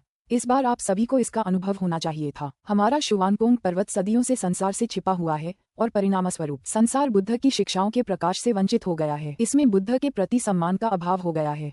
श्रद्धा के बिना व्यवस्था नहीं रहती, व्यवस्था के बिना महत्वाकांक्षा और अराजकता आसानी से उत्पन्न हो जाती है। ये संसार के लोगों के लिए वरदान नहीं बल्कि अभिशाप है। इसलिए जनता के हित में शुवानकोंग पर्वत को एक बार फिर दुनिया को बौद्ध धर्म की महानता का एहसास कराना होगा। वरिष्ठ भाई जुवानमिंग, आप वास्तव में बुद्ध की गहन शिक्षाओं को समझते हैं। जुवान नू और अन्य लोग आश्वस्त थे। तो फिर बड़े भाई, अब हमें आगे क्या करना चाहिए? वुजियान टावर से लाए गए हमारे सभी शिष्य लापता हो गए हैं। वह बदमाश अभी भी जीवित है और जब तक वह जीवित रहेगा अन्य गुप्त देश हमारा उपहास करते रहेंगे। ये तो मामूली बात है। आपने इतने वर्षों तक बौद्ध धर्म का पालन किया है, आप इतनी छोटी सी बाधा को कैसे नहीं देख सकते? युवक का जीवित रहना ये दर्शाता है कि उसका भाग्य अभी पूरा नहीं हुआ है। ये स्वर्ग की इच्छा है। चूंकि यह स्वर्ग की इच्छा है, इसलिए हम फिलहाल इसका पालन करेंगे और उसे कुछ और समय तक जीने देंगे। इस बार यहाँ आने का हमारा मुख्य उद्देश्य मठाधीश का कार्य पूरा करना और इस अवसर का लाभ उठाना है। यदि हमें यह अवसर मिल जाता है तो शुवानकोंग पर्वत 1000 वर्षों तक समृद्ध रहेगा। एक तुच्छ द्वेष के कारण अपने मिशन से विचलित न हो, शुवानमिंग ने गंभीरता से कहा। लेकिन मठाधीश, सीनियर ब्रदर जुवानमिंग ने कहा था कि अवसर पवित्र पर्वत पर है, लेकिन हम यहाँ इतने लंबे समय से हैं और हमें इसका एक अंश भी दिखाई नहीं दिया है। ये कब प्रकट होगा? चिंता मत करो, धैर्य और विनम्रता का अभ्यास करो। जुवानमिंग ने अपनी आंखें बंद कर लीं, उसकी आवाज शांत थी। मुझे आभास हो रहा है कि अवसर जल्द ही प्रकट होगा। सीनियर ब्रदर जुवानमिंग को ध्यानमग्न अवस्था में जाते देख जुवान नू और अन्य लोग हालांकि अभी भी हैरान थे, लेकिन उन्हें और परेशान करने की हिम्मत नहीं कर पाए। अगले कुछ दिनों में पवित्र नगरी के भीतर हलचल मच गई। वुजियान टावर के पुनः प्रकट होने की खबर जल्द ही झोंकझोंक के सभी प्रमुख संप्रदायों को फैल गई, जिससे गुप्त रूप से लेकिन व्यापक स्तर पर बेचैनी की लहर दौड़ गई। सौभाग्यवश ये जानकारी संप्रदायों के उच्च अधिकारियों तक ही सीमित रही और इससे जनता में कोई अशांति नहीं फैली। हालांकि संप्रदायों के भीतर का माहौल लगातार तनावपूर्ण होता गया और पवित्र नगरी का वातावरण भयावह हो गया, मानो कोई तूफान आने वाला हो। फिर भी लू किंग और उसके साथियों पर इसका कोई असर नहीं पड़ा। उस रात वुजियान टावर के हथियारों से निपटने के बाद से उन पर दोबारा हमला नहीं हुआ था। यहाँ तक कि तियानजी टावर का स्वामी भी हथियारों के शव ले जाने के बाद दोबारा प्रकट नहीं हुआ, जिससे उन्हें शांति से अपने दिन बिताने की आजादी मिल गई। इन दिनों लू किंग और उनके साथी लिन झिरुई के बगल में स्थित छोटे से आंगन में आराम से समय बिताते थे। वे मार्शल आर्ट का अभ्यास करते, चाय पीते और स्वादिष्ट भोजन पकाते थे और पवित्र शहर के तनावपूर्ण माहौल से पूरी तरह अप्रभावित होकर सुखमय जीवन व्यतीत करते थे। युवा स्वामी लू, देखो। आंगन में लू किंग एक पत्थर की बेंच पर बैठे एक बारीक चाकू से सावधानीपूर्वक कुछ तराश रहे थे। शियाओ यान और शियाओ ली उनके बगल में चुपचाप बैठे प्रतीक्षा कर रहे थे। उसी क्षण हु जेजी उछलती हुई आई, लू किंग की ओर मुड़ा और कुछ बार घूम गया। ओह, मिस हु का पैर पूरी तरह से ठीक हो गया है। लू किंग ने अपना काम रोके बिना हु जेजी की ओर एक संक्षिप्त नजर डाली और मुस्कुराया। बहन हु, आपका पैर अब ठीक है? शियाओ यान की आंखें चमक उठीं। जी हाँ, ये पूरी तरह से ठीक हो गया है। मुझे आपका धन्यवाद करना चाहिए, युवा स्वामी लू। आपके द्वारा बनाई गई दवा के बिना मैं इतनी जल्दी ठीक नहीं हो पाता, हु जेजी ने कृतज्ञतापूर्वक कहा। कहावत है, टूटी हुई हड्डी को ठीक होने में 100 दिन लगते हैं। हु जेजी को अपनी टांग की चोट की गंभीरता का पूरा एहसास था।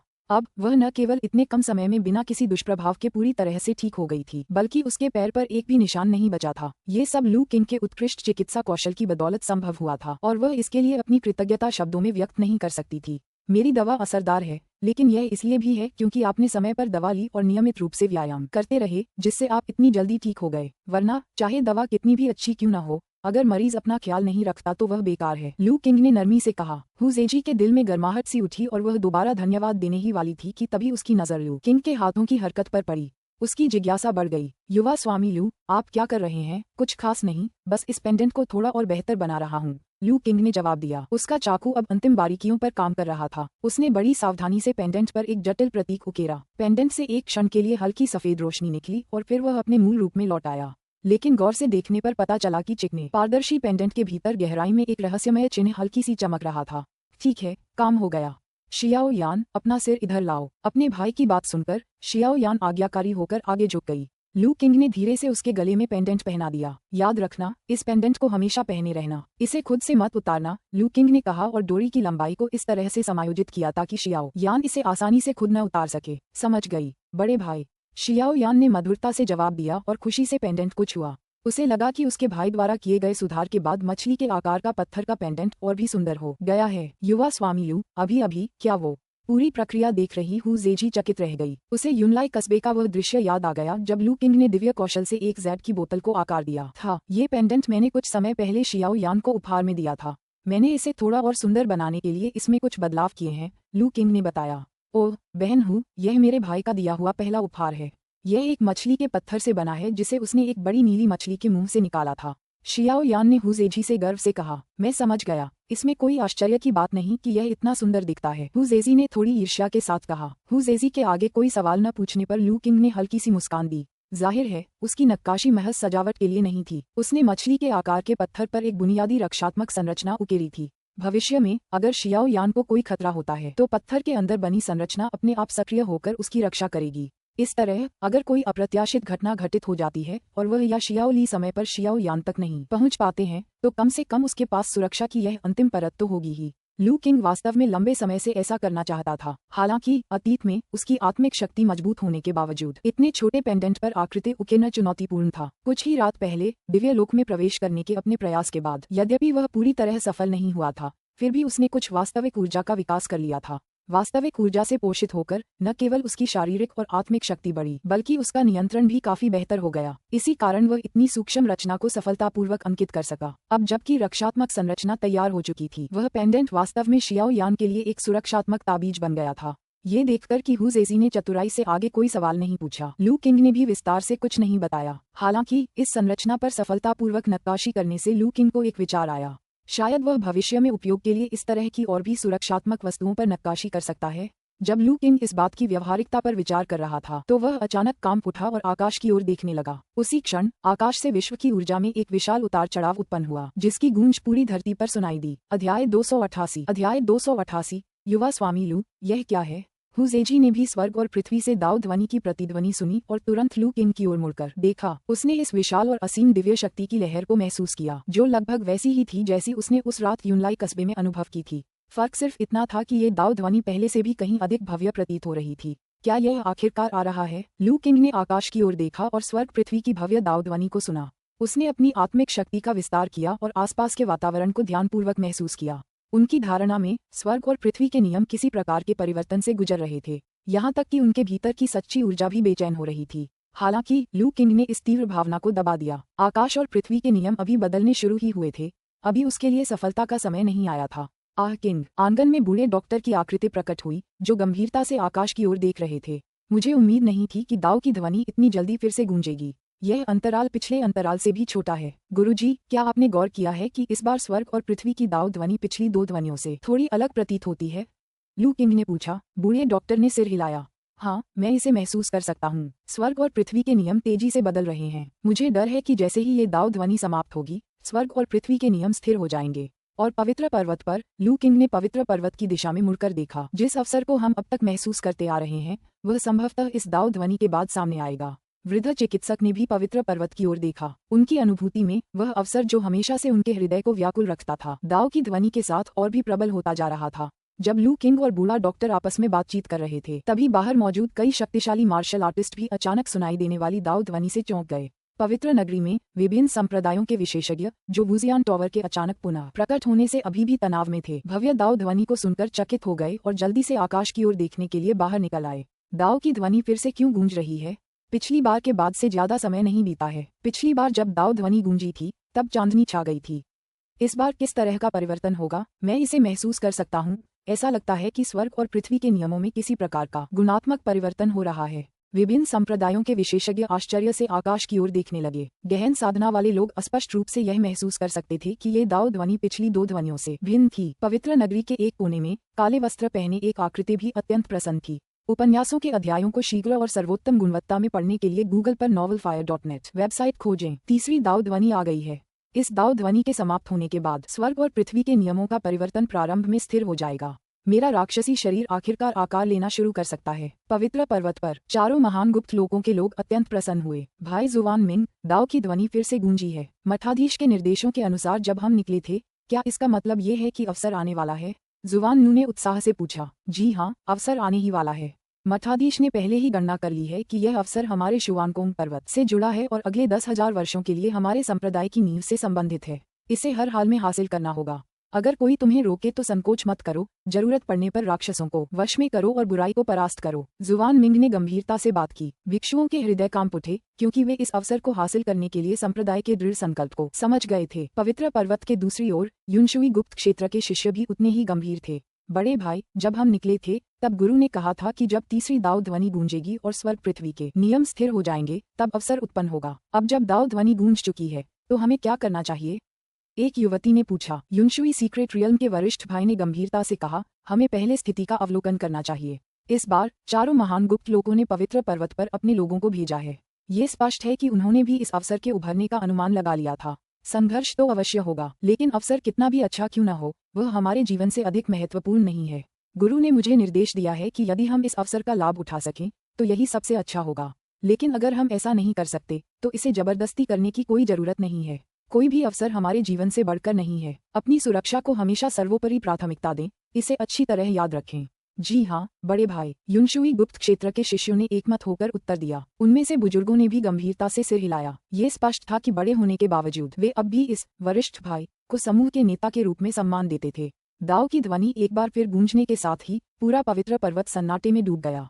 यद्यपि केवल पूर्व स्वर्गीय क्षेत्र और उससे ऊपर के लोग, साथ ही भाग्य द्वारा कृपा प्राप्त कुछ असाधारण रूप से प्रतिभाशाली व्यक्ति ही स्वर्ग और पृथ्वी की दाऊ ध्वनि सुन सकते थे, फिर भी साधारण मार्शल आर्टिस्ट स्वर्ग और पृथ्वी की अदृश्य भव्यता को महसूस कर सकते थे, जिससे वे सभी गतिविधियों को रोककर मौन धारण कर लेते थे। इस शांत वातावरण में सभी शक्तिशाली मार्शल आर्टिस्टों ने दाऊ ध्वनि की प्रत्येक भव्य प्रतिध्वनि को ध्यानपूर्वक सुना।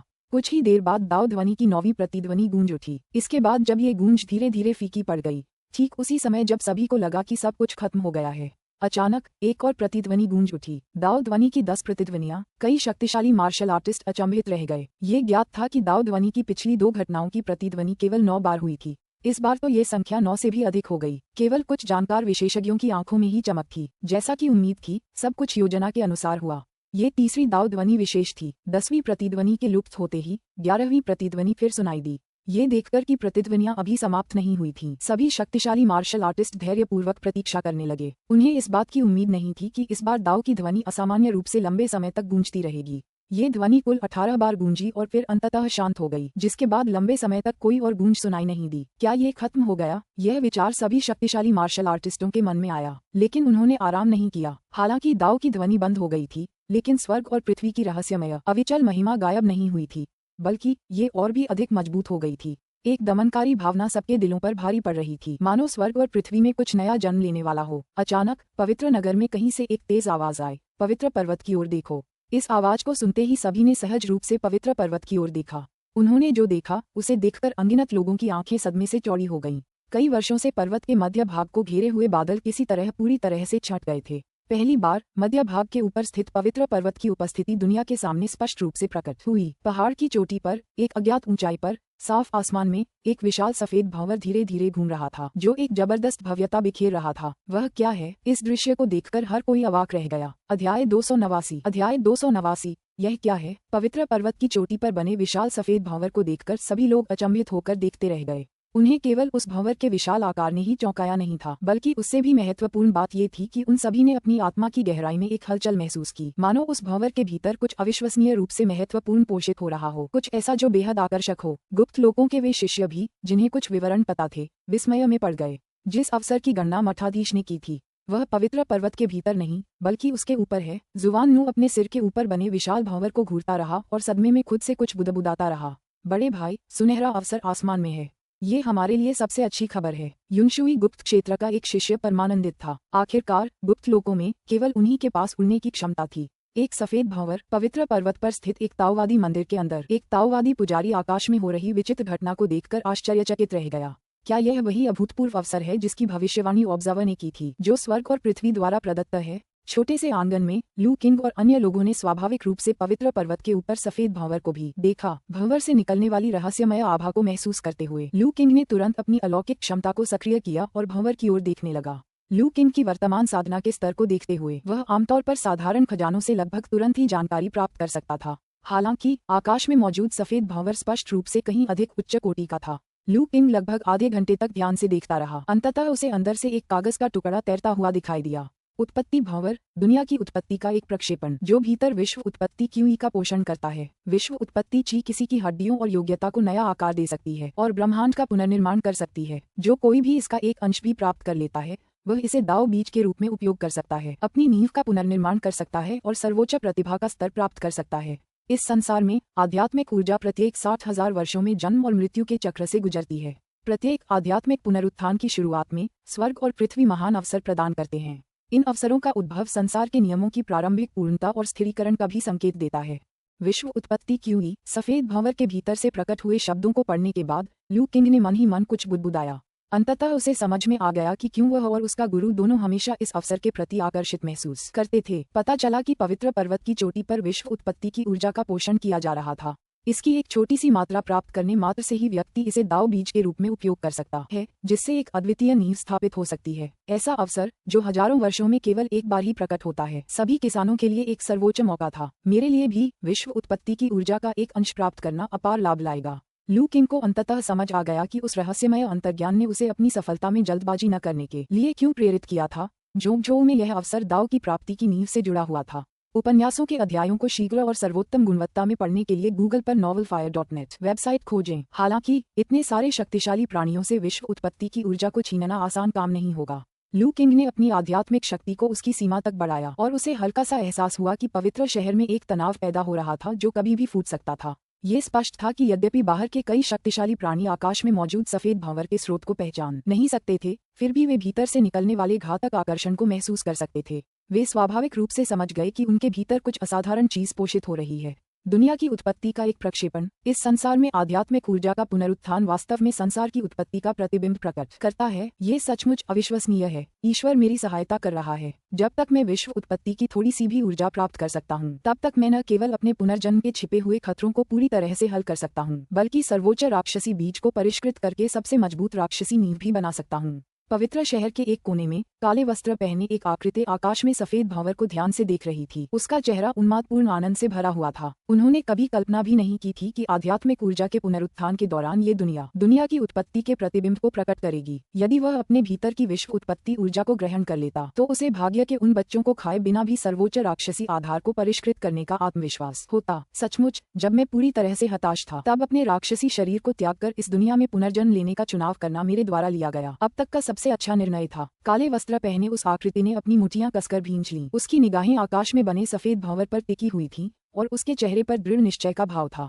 वह विश्व उत्पत्ति की ऊर्जा प्राप्त करने के लिए दृढ़ संकल्पित था और यदि कोई भी उसके रास्ते में आने की हिम्मत करता तो वह उसे बिना दया के मार डालता, भले ही इसका मतलब उसकी पहचान उजागर करना ही क्यों न हो। जनता की निगाहों के सामने विशाल सफेद भंवर धीरे धीरे घूम रहा था, जिसके केंद्र में प्रकाश धीरे धीरे और अधिक चमकीला और चकाचौंध भरा होता जा रहा था। अंततः एक निश्चित महत्वपूर्ण बिंदु पर पहुंचने के बाद प्रकाश की एक विशाल किरण पवित्र पर्वत की चोटी पर उतरी, मानो स्वर्ग और पृथ्वी को जोड़ने वाला एक स्तंभ हो। प्रकाश के इस विशाल स्तंभ के प्रकट होने से ऐसा प्रतीत हुआ मानो स्वर्ग और पृथ्वी पूरी तरह से जुड़ गए हों। पवित्र पर्वत को केंद्र में रखकर स्वर्ग और पृथ्वी के असंख्य नियम अकल्पनीय तरीके से तेजी से विकसित और ठोस होने लगे और तेजी से विस्तार करने लगे। जल्द ही इन कानूनों का विकास उस छोटे से आंगन तक फैल गया जहाँ लू किंग मौजूद थी। लू किंग का पूरा शरीर कांप उठा और उसने तुरंत अपनी आंखें बंद कर लीं। साधना की अवस्था में प्रवेश कर गया और आसपास के नियमों के विकास को महसूस करते हुए उसकी आध्यात्मिक शक्ति उमड़ पड़ी।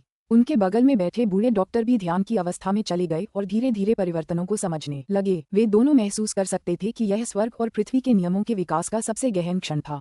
यदि वे इसके सार का एक अंश भी समझ सकें तो यह उनके लिए एक अमूल्य अवसर होगा। बाहर कई अन्य शक्तिशाली प्राणी भी लू किंग और बूढ़े डॉक्टर की तरह ही काम कर रहे थे। इस युग में मार्शल आर्ट में पूर्व स्वर्गीय क्षेत्र में प्रवेश कर चुके लोगों को पुरुषों में उत्कृष्ट माना जाता था, जिनमें से किसी की भी प्रतिभा में कमी नहीं थी।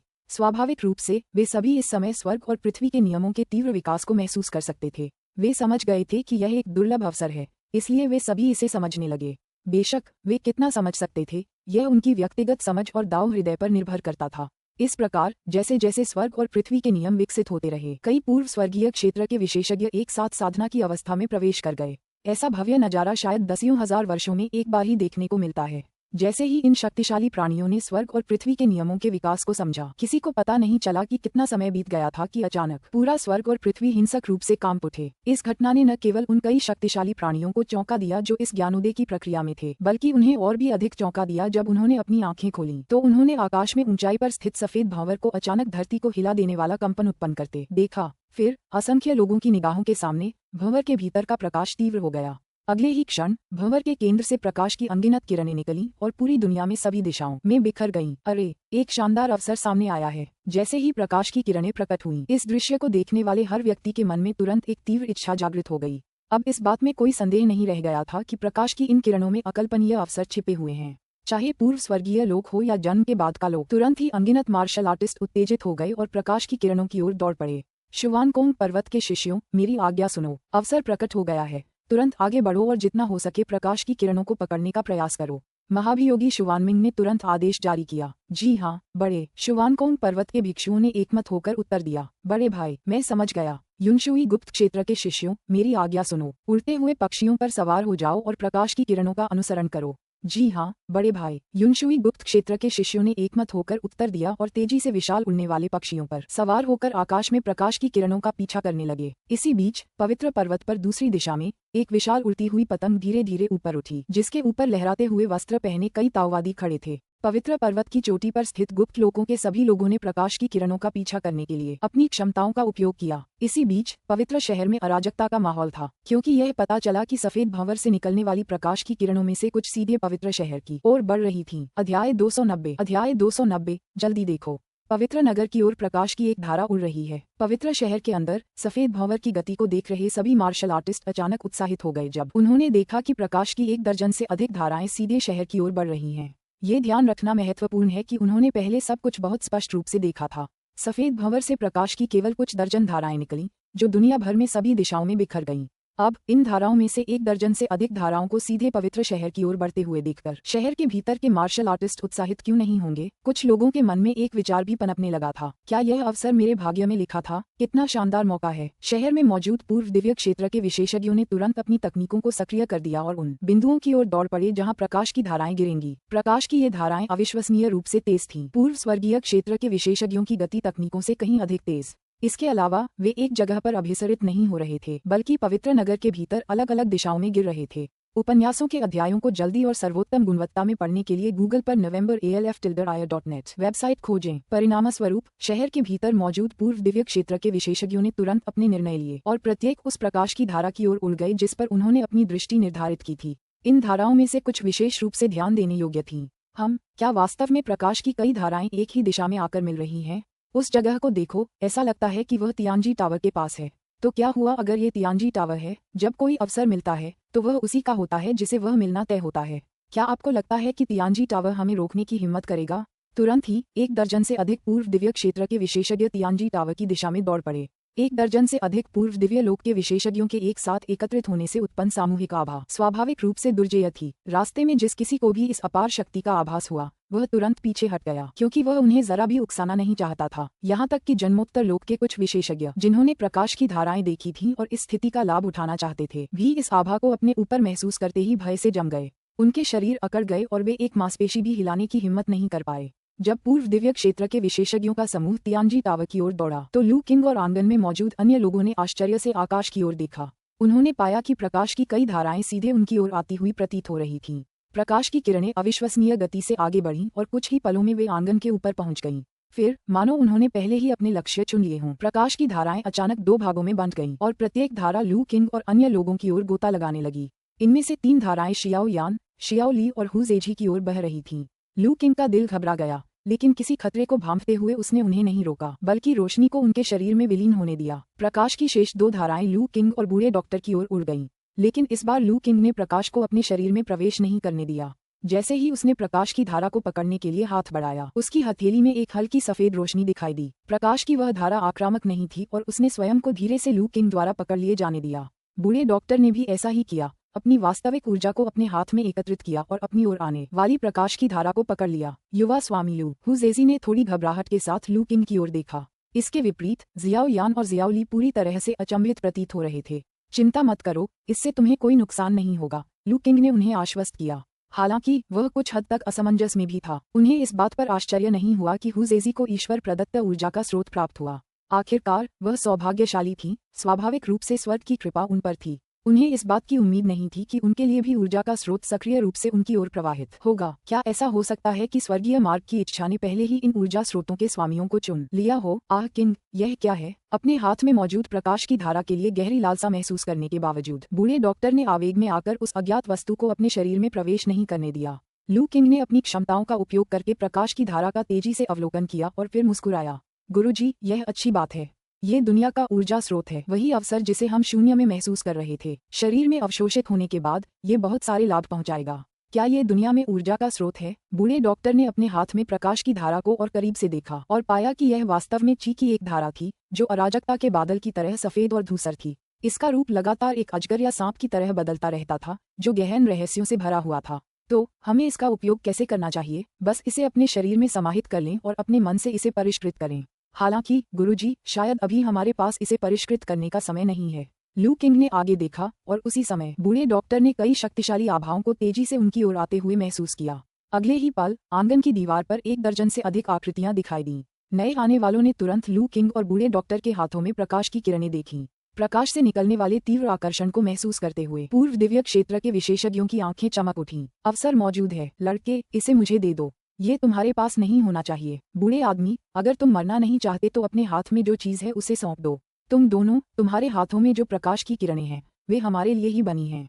कृपया उन्हें लौटा दो। पूर्व स्वर्गीय क्षेत्र के विशेषज्ञों ने एक के बाद एक चिल्लाते हुए मांग की कि लू किंग और बूढ़े डॉक्टर प्रकाश की धाराओं को सौंप दें। इस समय विशेषज्ञों ने शियाओ यान और अन्य लोगों में अवसर की आभा की उपस्थिति को भी महसूस किया। ये स्पष्ट था कि प्रकाश की अन्य धाराएं जो गायब हो गई थीं, अब उनके भीतर मौजूद थीं। इस एहसास ने उनके दिलों में वासना की आग को और भड़का दिया और उनकी आंखों में लालच और भी बढ़ गया।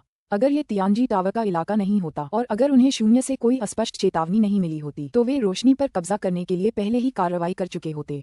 इस समय दिव्य लोक के विशेषज्ञों के समूह में से लू किंग और बूढ़े डॉक्टर को स्पष्ट रूप से देखने वाले 2 लोग अचानक कांप उठे। उनके चेहरे पर अविश्वास के भाव दिखाई दिए। यह आप है? संयोगवश लू किंग ने भी उन्हें इसी क्षण पहचान लिया। उसकी आंखें झपकीं, उसे यहाँ पुराने परिचितों से मिलने की उम्मीद नहीं थी। दरअसल पूर्व दिव्य क्षेत्र के विशेषज्ञों के इस समूह के भीतर लू किंग ने वांग कांगई और उनके वरिष्ठ शिष्य झाओ शियोंग को 2 साल से भी अधिक समय पहले ही पहचान लिया था। वांग जूनियर ब्रदर, झाओ भतीजे, क्या आप इस व्यक्ति को जानते हैं? उनके बगल में खड़े एक दुबले पतले बूढ़े व्यक्ति ने पूछा। मालिक जी, ये बूढ़े और जवान की जोड़ी वही गुरु शिष्य की जोड़ी है जिन्होंने 2 साल पहले हमें परास्त होकर पीछे हटने पर मजबूर किया था। इन्होंने ही मालिक जी टोंग और बाकी लोगों की हत्या की थी, झाओ शियोंग ने आदरपूर्वक कहा। वांग कांगई की आंखों में एक ठंडी चमक दिखाई दी। वह मूर्ख नहीं था। 2 साल पहले कांग काउंटी से भागने के लिए मजबूर होने के बाद उसे पहले से ही संदेह था कि उसके कई अन्य शिष्यों के गायब होने का संबंध लू किंग और उसके गुरु से था। उसे याद आ रहा था कि वह वेई परिवार के खजाने पर कब्जा करने के कितने करीब आ गया था, लेकिन लू किंग और उसके गुरु द्वारा उसे रोक दिए जाने के कारण योजना विफल हो गई थी। अब उन्हें स्वर्ग से मिला यह अवसर मिल चुका था। पुराने मनमुटाव अनसुलझे ही रहे और नए मनमुटाव जुड़ते चले गए। वांग कांगई का दिल हत्या की भावना से भर गया था। उसने तुरंत ही भयावह स्वर में कहा, जी हाँ बड़े भाई, ये दोनों बेहद चालाक हैं, खासकर वह बूढ़ा आदमी। हालांकि वह हानिरहित दिखता है, लेकिन उसने पूर्व स्वर्गीय क्षेत्र का कुछ अंश पहले ही समझ लिया है। मैं उससे हार गया क्योंकि मैंने उसकी इस एक चाल को कम आंका था। आपको सावधान रहना चाहिए और उसके जाल में नहीं फंसना चाहिए। वांग कांगई ने जानबूझकर जोर से बात की ताकि उसके आसपास मौजूद सभी लोग सुन सकें। पूर्व आकाशीय क्षेत्र, जैसा कि उम्मीद थी, इन शब्दों को सुनते ही पूर्व दिव्य क्षेत्र के सभी विशेषज्ञों के चेहरे बदल गए। जो भी व्यक्ति किसी डोमेन को समझ सकता था वह कम से कम मध्य स्तर का प्रीसेलेस्टियल दायरे का विशेषज्ञ था। ये साधारण दिखने वाला बूढ़ा व्यक्ति वास्तव में इतने गहन क्षेत्र को समझ सकता था।